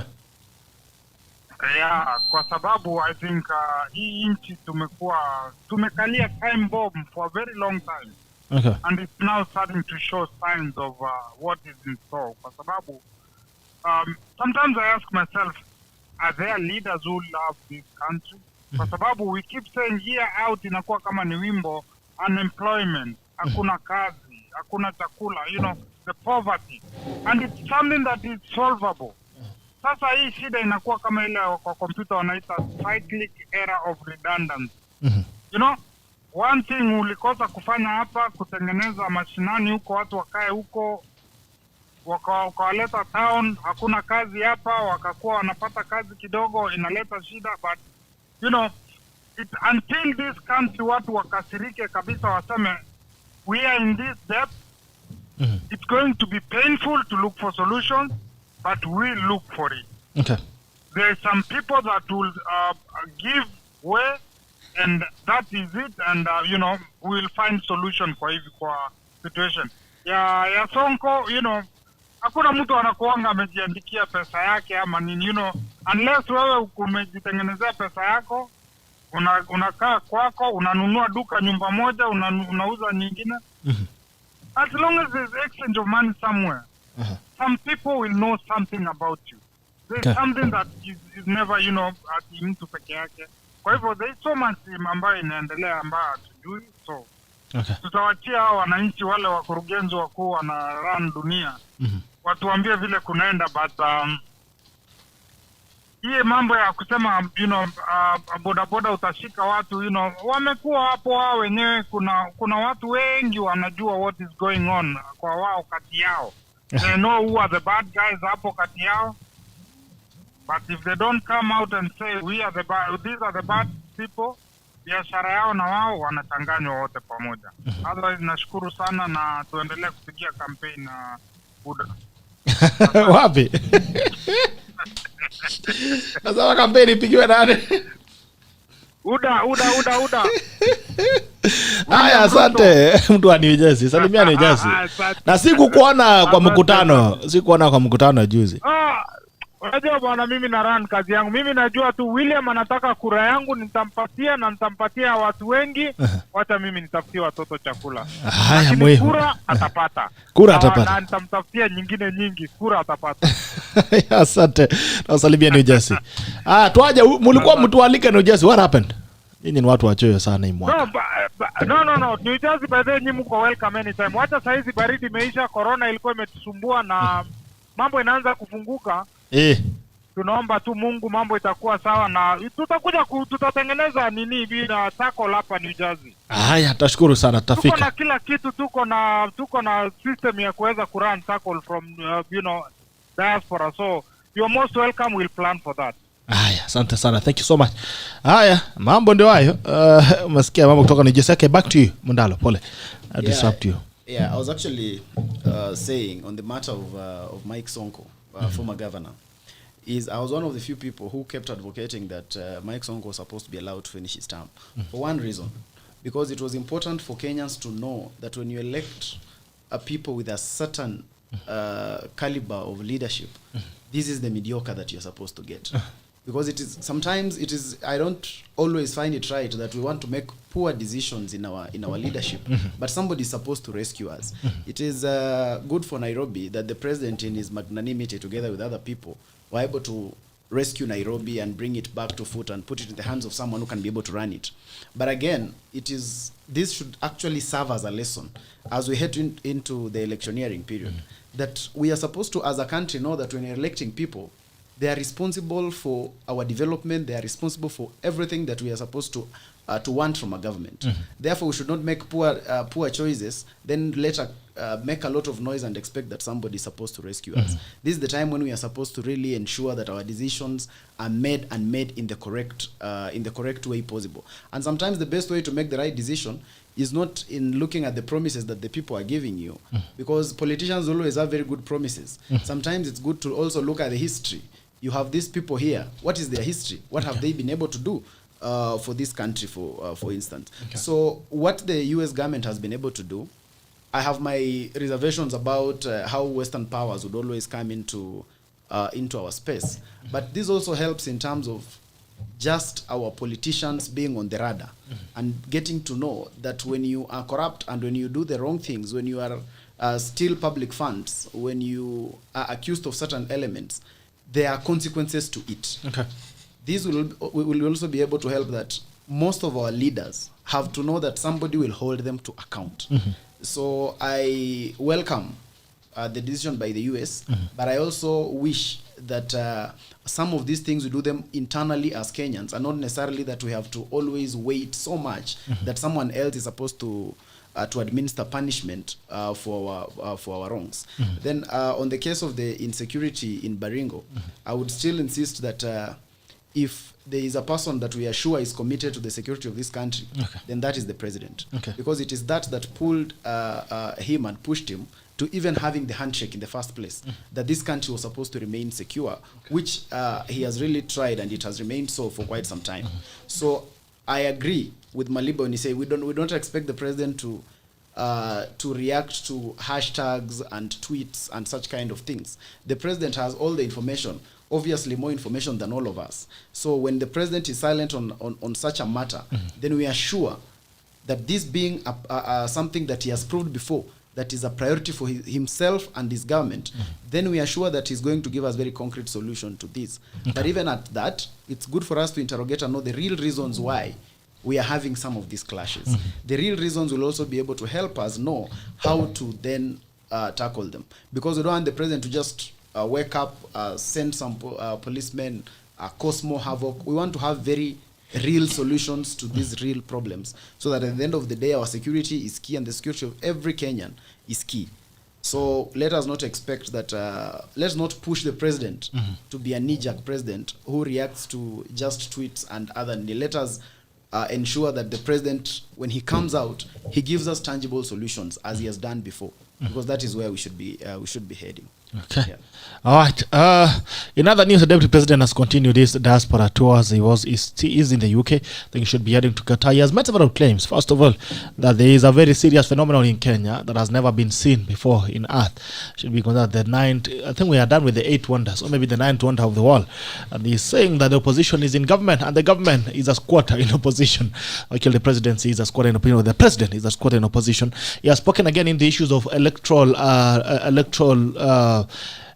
dignity, or credibility, and he has spoken that there could be plans to rig the oncoming elections on August 9th this year.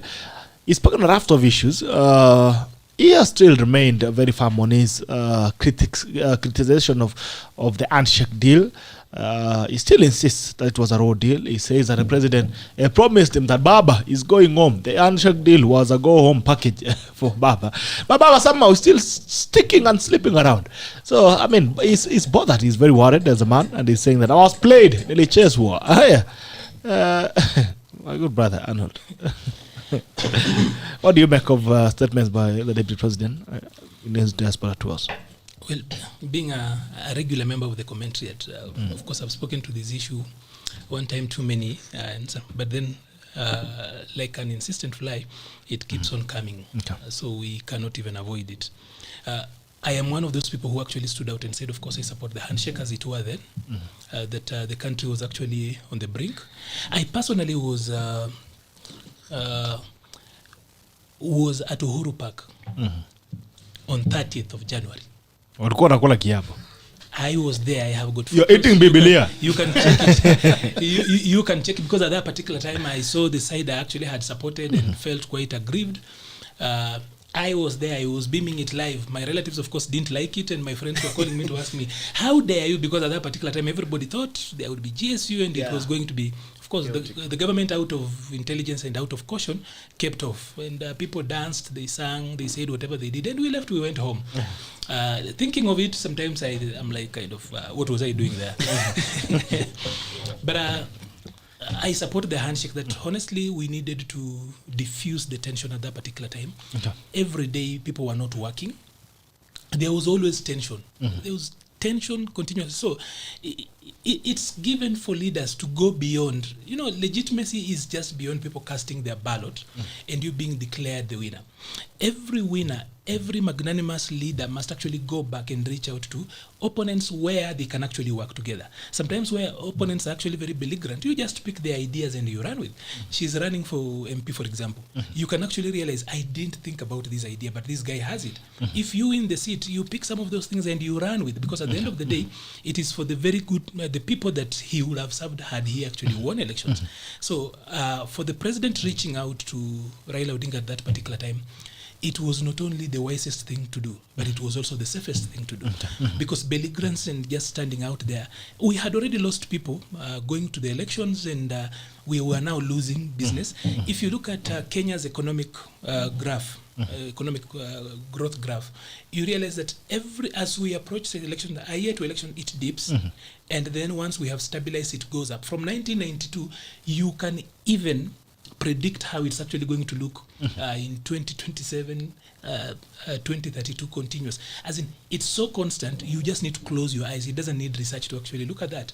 But then elections being a necessary evil, because we need legitimacy, we need a government to actually continue having the state as a running concern. So the handshake was important at that particular end. What then, of course, the handshake morphed into, I say this a lot of times, that the road to hell is paved with good intentions. So the good intention was actually to stabilize the country, and but there was quite a number of us who actually had started thinking of ourselves as the new leaders in the new country, the Republic of Kenya, and then we will leave the other one. There was a small other country that we had carved out. I said we were going to come up with our own country at that particular time. So, but then it morphed into something else. Something else that, of course, doesn't come off well. So then BBI.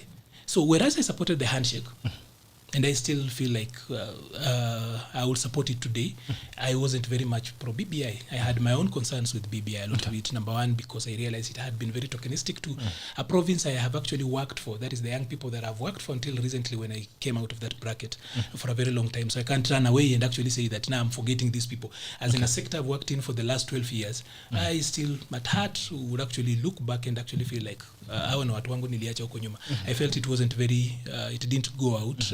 There was the BBI and then the BBI in BBI. So the real BBI having been about these other things. And of course, then I realized later on that even William, the other side, my friend, was actually supporting BBI, but chini ya maji. Because BBI was actually bringing a solution to problems. To anyone who wants to run for president, BBI was bringing solutions that they wouldn't want to speak out of it publicly, because it was adding seats. Therefore, then it becomes easier. Just imagine, for example, let me talk about the UDA side. William becomes president. He could pick Ndindi Nyoro, for example, as the deputy president.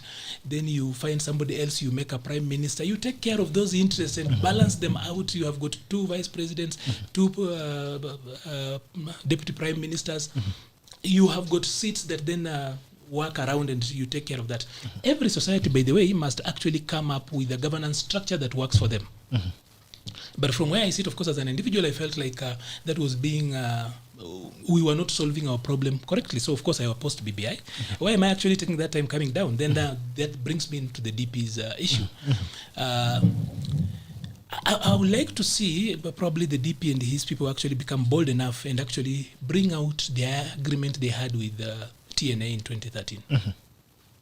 I would really, Kalonzo actually pulled out the one he had with Raila, but the whole thing backfired because, again, they realized that there was the NASA agreement, but then Kalonzo and Raila went behind the others and then came up with another. That is why we always tell people, there is always the meeting before the meeting. When you see people meeting and then they say that we have There's been a meeting already. There is a meeting before the meeting and sometimes a meeting after the meeting. So decisions are never made in the meeting. They are either made in the meeting before the meeting or in the meeting after the meeting. After the meeting, okay. So when you see people meeting and then they're telling, okay, we have met. Sometimes after that particular meeting, decisions are made.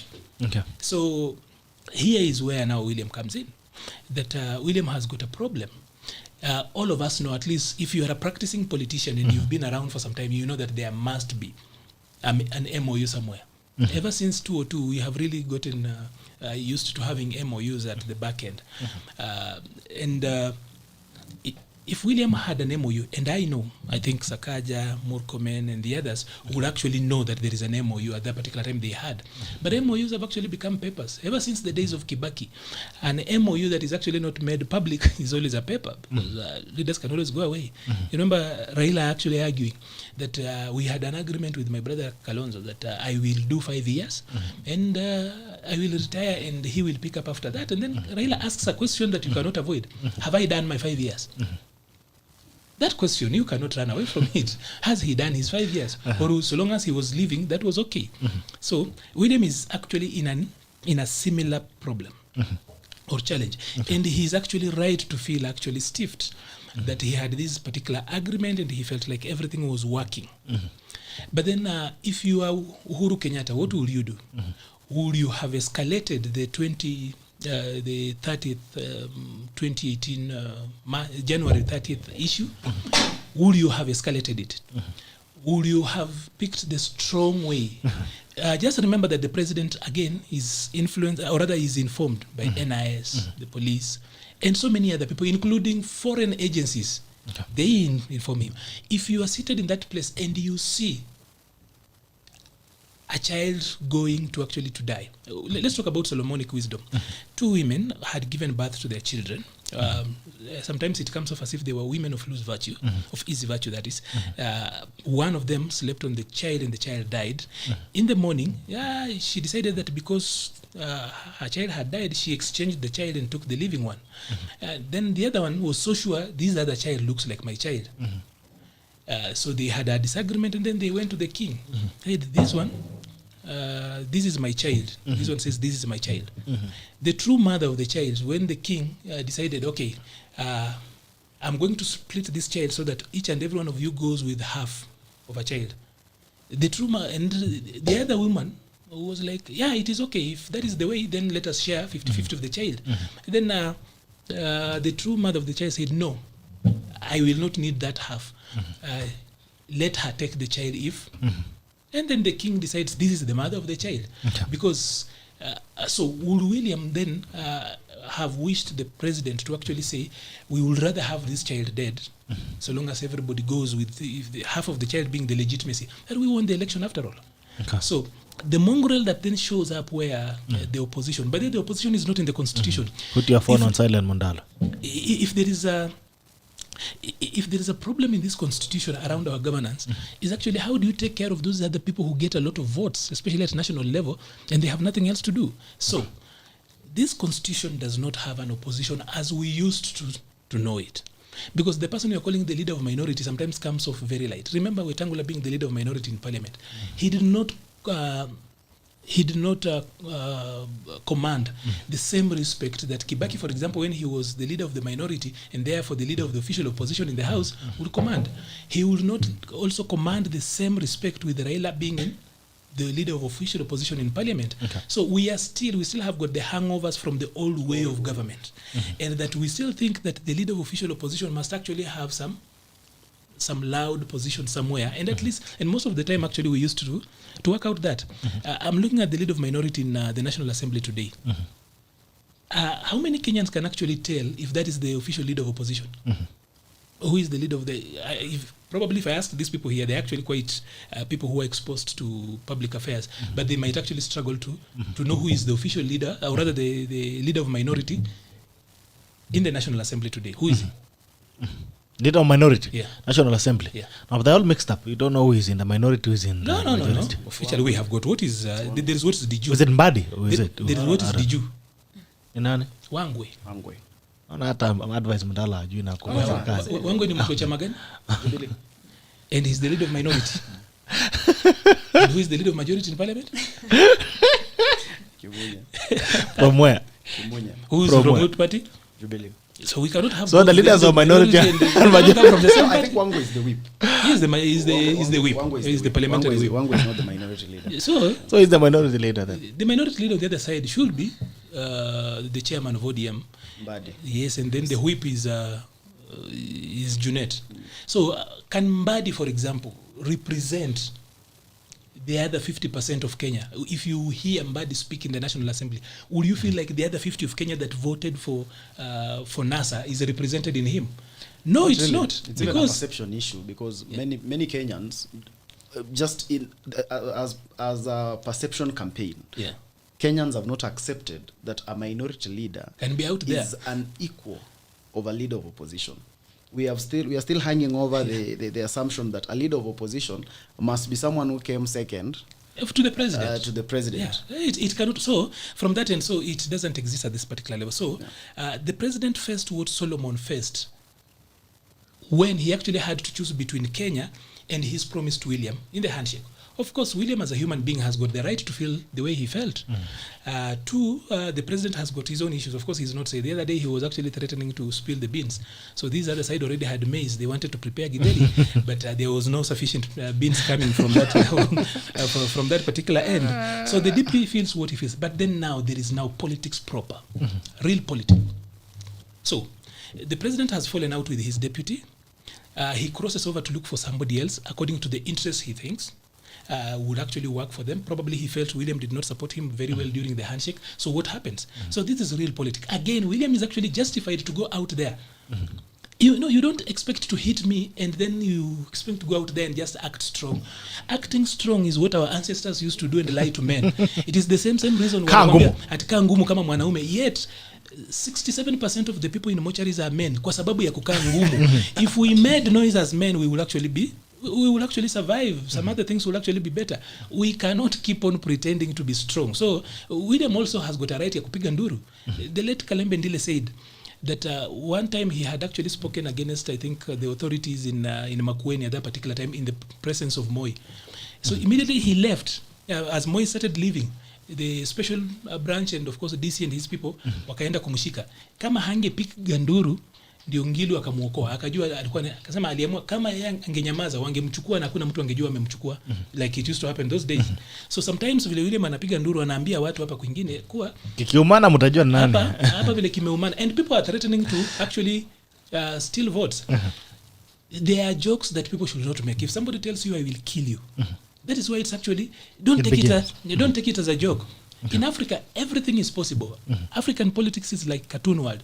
Somebody can actually jump from the sky na afike chini mzima. So if somebody tells you I will actually Spider-Man, they will run out of it. So William is there, is saying what he is, and of course now since it's a political season, of course people are making minced meat out of it, and there is so much going left and right.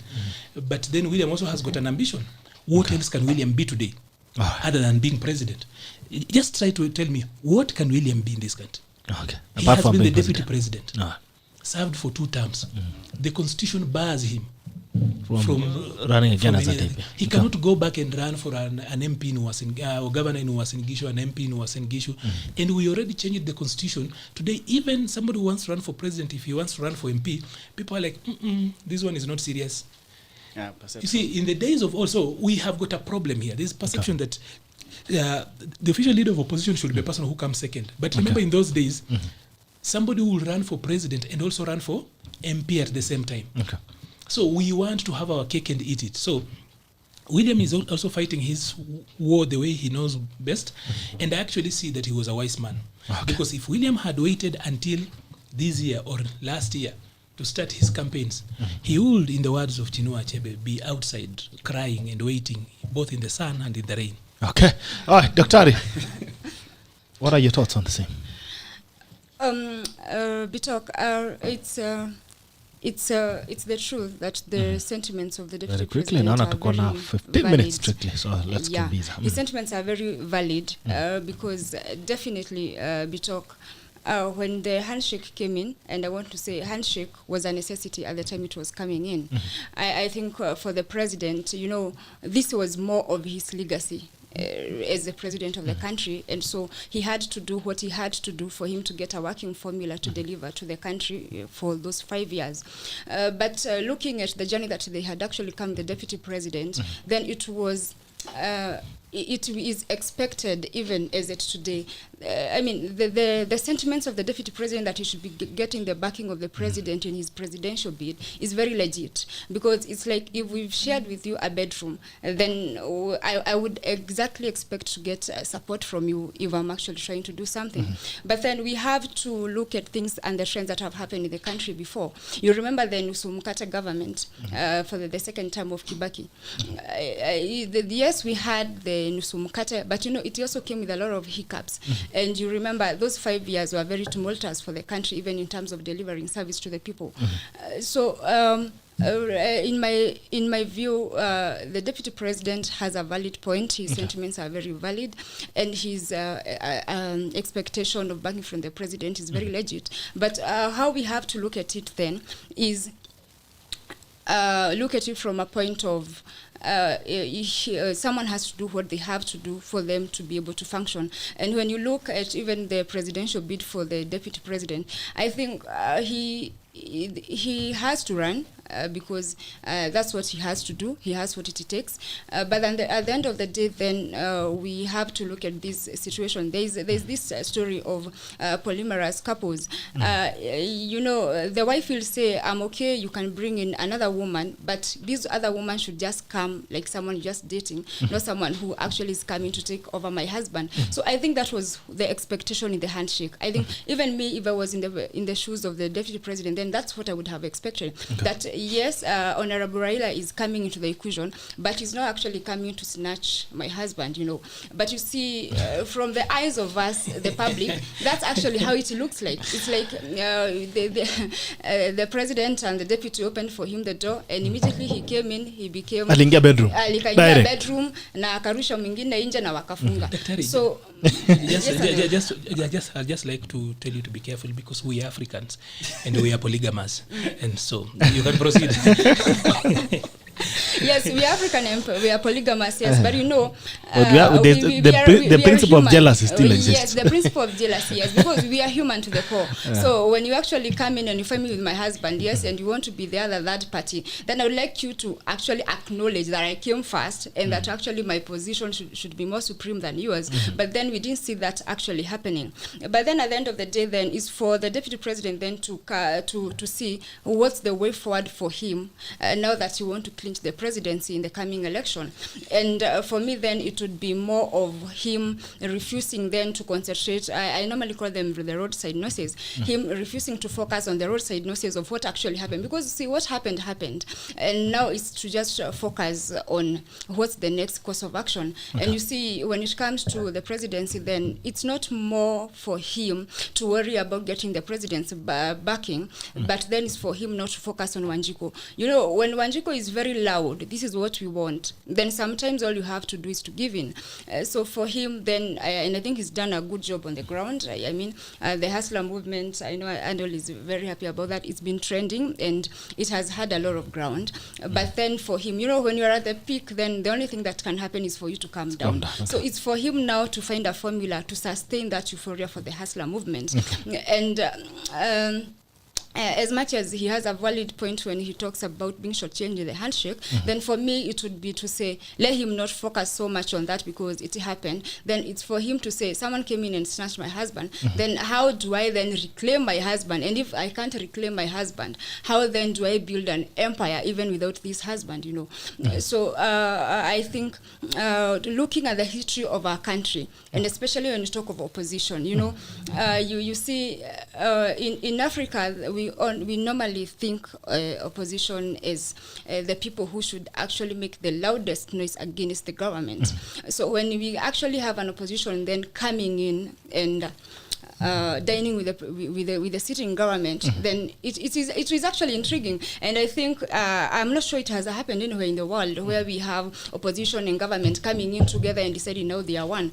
But at the end of the day, then I think it was the good thing for the country, because this has been very smooth 5 years. We've not seen a lot of tear gas that like we used to see before, and I think that was good for the country and for the economy per se.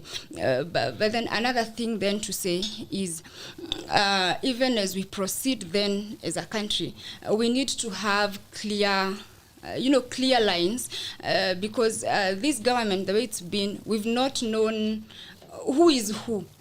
Just like you guys are saying, that the minority leader and the majority leader are coming from the same party. And that then puts us, Wanjiku, in a very compromising situation, because it means then whatever is happening there is, we will get compromised in terms of what we'd expect, because we don't have another person being the watchdog. We don't have another person being that eye that we want to see trying to look into our interests, whether they're actually being articulated.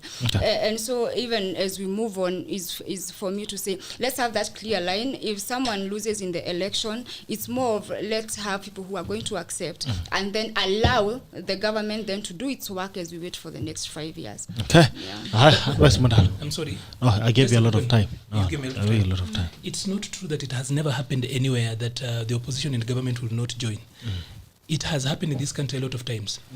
In 1999 going to 2000, NDP and KANU joined. There is no one who suffered more in the hands of Moi than Raila.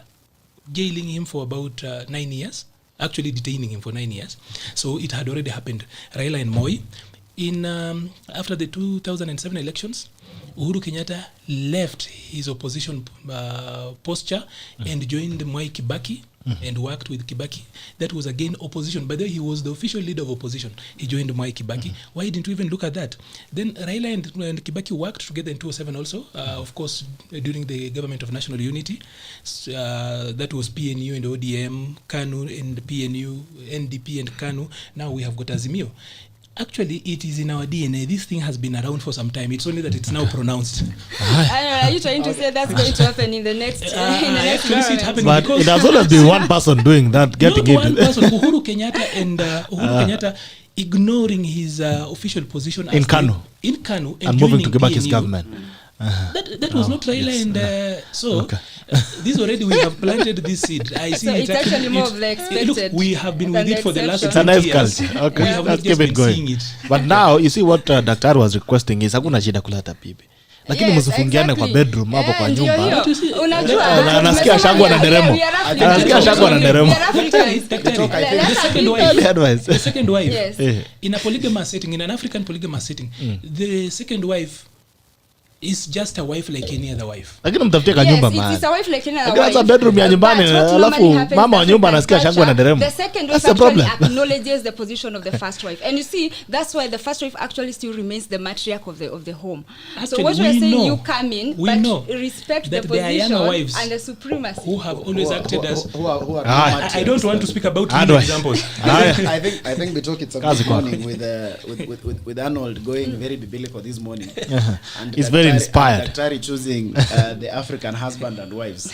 So I think for me, let me choose to be a bit more realistic. First of all, I would just want to correct that in the current context, we don't have the majority and the minority that are coming from the same party. Okay. We just have them agreeing on most of the things because the majority leader is from Jubilee and the minority is still from ODM. I think we have a problem where it has been inculcated in us to just think that anything Raila Odinga should be about opposition, where in that opposition we think it should be about something that is more graphic.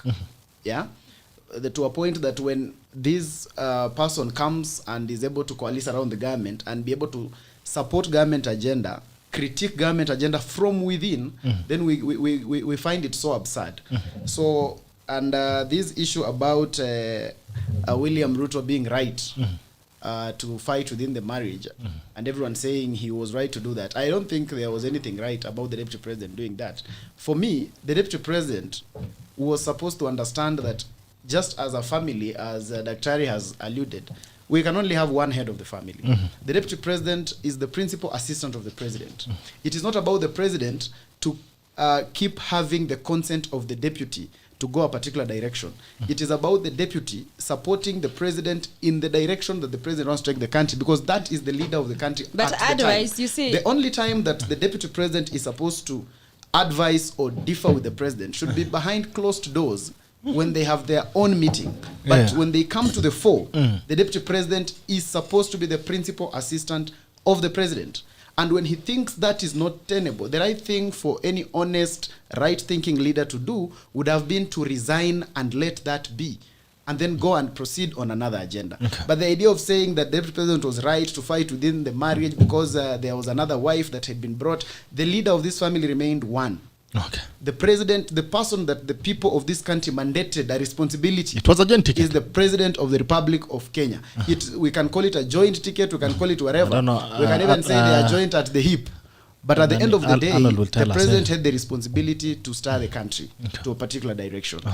The deputy was solely to support, to advise, and to be part and parcel of that agenda. In the event that he differs, he is to step out. It is absurd that today we have a deputy president who can leave the country, go outside to talk about his own government planning to rig election. It is something that I think most of the outside world must be looking at Kenya and wondering from which cave we are coming from. These are things that are not realistic. A deputy president cannot sit out to say such kind of things. So for me, I would not agree that the deputy president is right and he was trying to look for political survival and such kind of thing. Remember, it's the deputy president, the same deputy president who in Kakamega, where we both come from with Arnold, that is where he told Jirongo that mimi nisipojipanga nyuma ya huyu mzee, mimi sitakuwa kitu. Mambo ni kujipanga. He is the same one who made it known that as a deputy president, I must be able to sit behind the president and toe the line and be able to support him in his agenda. At what point did that dilute from his mind? But again, I'm not very surprised, because lately, most of what the deputy president says today and what he said before are things that are not congruent to each other. At some point, he tells us that the government is about him and the president and the civil service. At another time, he tells us he has no responsibility about who appoints whoever in government. So he has become a double speak. That today, what he says, when the deputy president tells you something, you have to wait for him to say it 2 more times for you to be sure that that is what he meant. Okay. All right, your tackles of the day. I'll start with you, Arnold, very quickly. Tackle of the day. Today, actually having a lot of issues that are actually out there. Tackles can actually be settling on one. Being very spiritual. I'll be very, I'm a man of God. If I wasn't doing politics, I would actually be preaching. So it's the same thing. Actually, Arnold is doing both.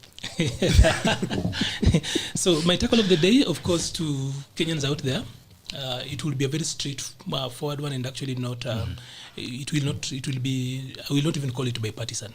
This is so personal to everybody out there. Today, what we are going to do on 9th August is a very important ritual, not just a ritual that should actually be passing by. The person you vote for MCA will determine whether you continue going to a stream, whether you continue picking or rather fetching rainwater, whether you continue doing water that is actually infected by sewage and something else. The person you vote in as member of parliament will determine how government borrows, and therefore it influences the power of the money you get and how you do it. The person you bring in as governor will actually determine the direction that local government and how devolution works down there, including the services they bring there. And by the way, the national government does not have so much of those functions. The county government does. The person you bring in as president determines whether we go to a war with Ethiopia, Somalia, Uganda, and our neighbors. He determines so many things. He even determines if you wake up in the morning, if today is a holiday or not. If and when you get to vote, it is important that you challenge yourself. I will repeat, do not vote wisely, vote selfishly. There are 3 types of voting. There is what we call voting wisely, that is being vague. There is voting selfishly, what I actually characterize as you looking at the interest that you have as a person. What should a leader be doing for you? What should the government be doing for you? And then you make a decision on what you want, as opposed to actually trending hashtags. But the leaders are used to hashtags. You trend today, they pay people, not a lot of money, just 20,000 people, and we have got a counter hashtag running of people who are countering that. So this year is important. this should not be business as usual. When you go to vote, regardless of the political party you vote, and I say that because I know our political parties do not have any difference in ideology. The only thing they have is around when you talk about the political mobilization that we invoke tribalism and so many other classes. Otherwise, if you look at the policy choices, the manifestos and what these guys are trying to sell out there, all of them are center of the left. They are social democrats at heart if you look at their documents. So when you go there, you are voting for a social democrat with just a different color and name. Please vote selfishly. Vote for somebody who will take care of the problems you have in fees, somebody who can actually ensure that you get a job. And by the way, somebody can actually get things working regardless of the party they are on. Okay. So do not vote foolishly, that is voting for the person who gives you money. Do not vote wisely, that is being vague, you don't know what you want. Vote selfishly. You are voting for what you know you need within the prism of what defines leadership. And that is the tackle of the day for me. All right, your tackle of the day, Dr. But for me, the call to action, I think for each one of us as a Kenyan, is to actually be very, very, very selfish with our vote. I mean, I always hear people say this thing, uko tu na kura moja. You know, you have one vote, but that's your voice, and it's very important. And actually, that's the only bullet that you have to actually shape the narrative of this country. And so, what I'd like to say, the many issues are actually coming out, especially every day, every week. They are very important that actually they are coming out now. And why do I say so? Because it's a period where we are going into shaping the next leadership of the country for the next 5 years. So it is as well good that we have these border issues, the Baringo issues, and all these other issues actually coming out now. And I want to say, you know, hashtags are the opium of the Kenyan masses. And, you know, they give us euphoria, that's okay. But actually, what do we do after the euphoria? You know, we are going to trend hashtags, it's okay. We are going to be happy the whole day. We can tweet and say a lot of things. But actually, use your vote to make sure the hashtag that we actually have for the next 5 years are going to be hashtags around positivity. And if you want the food prices to come down, then it's for you to actually guard your vote and make sure if it is your member of parliament, then who are you putting there? Are you putting people who are going to legislate laws and policies that are actually going to speak into the food prices that you want to see? Let's not just talk about food prices and think it's something that actually happens in a vacuum. These prices are not things that just happens and drops and you go and find the prices or the price tags on the shelves on the supermarket. It's actually things that are actually influenced by the economics, the macro, the microeconomics, and actually the people who actually pushes this microeconomics are actually the politicians and the laws and the policies that they actually make around it. So for me, what I would like to emphasize is that for you as Wanjiko, be very guarded with your one vote. It's one vote, but it's your voice. But just imagine what would happen if each one of us, the 40 million of us, actually realized the power of our one vote. So for me, then, even as I give my tackle of the day, is to say for the people of THIKA constituency, then it's for you to be very, very careful with your one vote. You see the issue of dry taps. Let your vote speak to that dry tap. Let your vote speak to those potholes. Let your vote speak to lack of drugs in the hospital. So that the next hashtag for the next 5 years, then there'll be hashtags about saying that now we've actually arrived to, you know, someone promised us Canaan some years back. There'll be hashtag about us speaking to the world that we've actually gone to Canaan and now we are enjoying milk and honey. So let's be careful and let's actually speak to the milk and honey that we want to see. Haya, nasikia baba Musa, Musa alikuwa nani? Alikuwa anapeleka watu Kana na amesema raundi amejenga daraja. Siku ile alisema kulikuwa na mamba. Ndio maana sikana na huko fika raundi amejenga daraja. Tackle of the day advice Mundalo. Ni kama kina Mundalo ndio mafundi wa daraja. My tackle will just be to first of all remind the country that we are just coming to the tail end of the Jubilee administration. This administration has had its ups and downs. But it would be also fair enough for us to judge that this administration right, because we have an array of things that have been able to be achieved through this Jubilee administration. Today, our mothers can be able to go and have free maternity.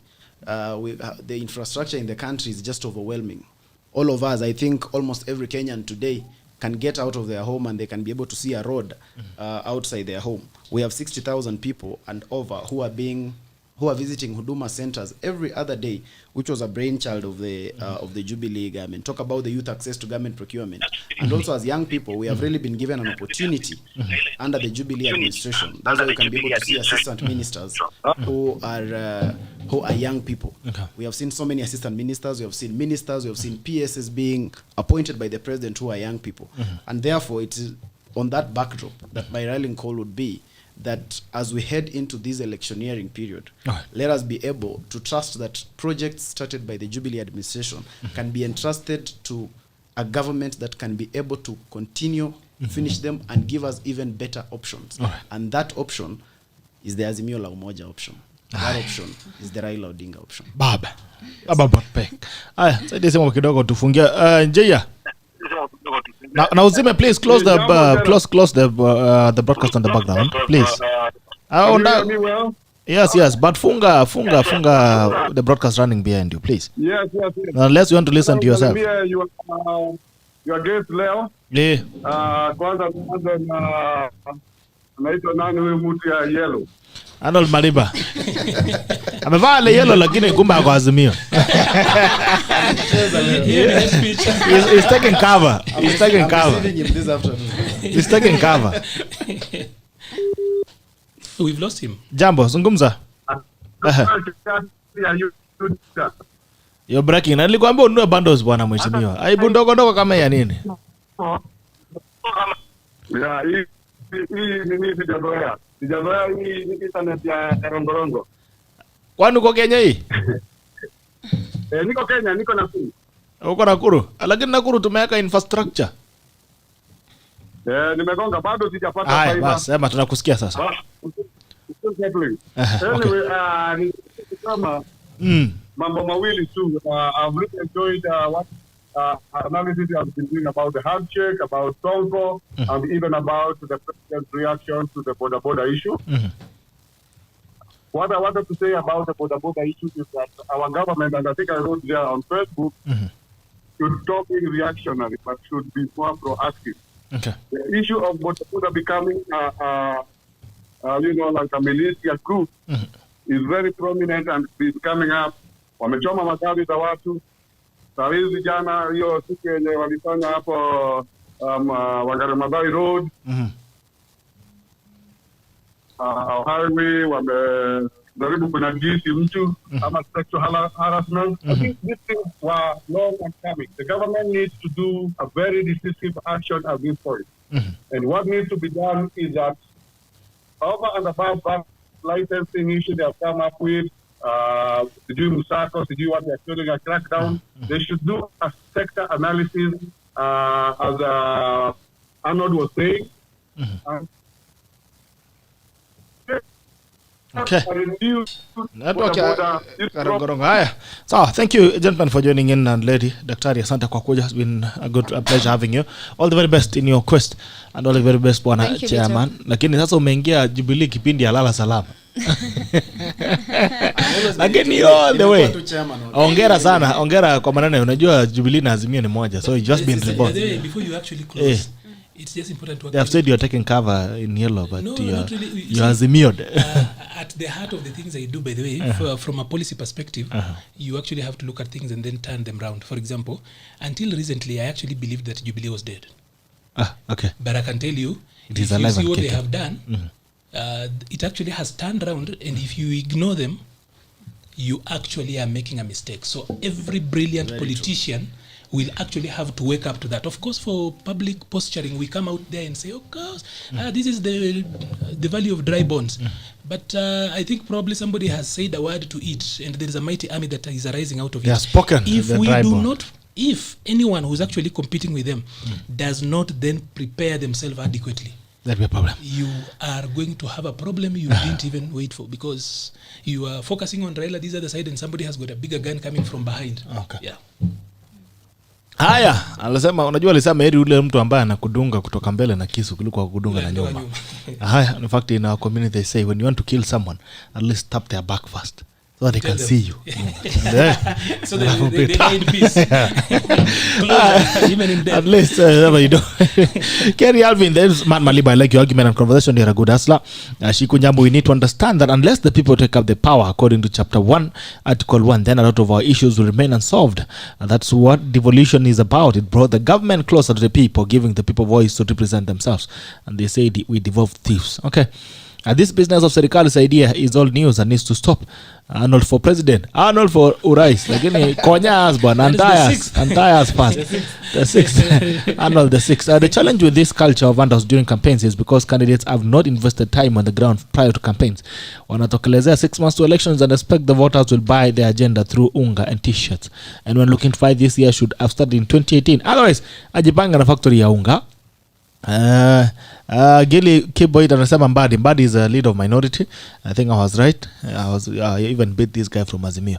Okay, Elijah Omwenga Ayera Mariba, I'm proud of your achievements since we mentored in the youth ministry while serving in the National Youth Council. Kuna testimonies. Our Charles Patrick, Arnold for president for sure, billion. Okay. Again, natupeka kitu kwanza. Okay. Ask me about William called it mongrel government covenant system. Ngirwanje handshake background well articulated by Arnold. Uhuru had to choose between Kenya disintegration or promises to WSR. He chose Kenya. What's Solomon question? William from his speech in US is the de facto leader of opposition. He's preparing for the role very well. Okay. It's been a pleasure having you. Let me see, he's on YouTube. Grace Kamau, spot on, madam. She has put it very well. Guy Abdi, good morning, Bitok. We get you loud and clear. I'm Goya from North Or. Welcome to North Or. Nilikuwa North Or. I was in North Or last year. Towards the end of last year. It's an amazing place. Lakini jua. Okay, St. Kips. I'm from Marakwet, and since I think I read that earlier. Anyway, thank you, gentlemen and lady, for coming in. It's been a pleasure having you. Thank you the fans and the tech class who have joined us this morning on the 9th edition of February 20 of March. Hey, it's almost Christmas 2022. Until tomorrow on the Diaspora edition with Kena Chairman Joel Arama. This is Attack on It ends now. Bye bye.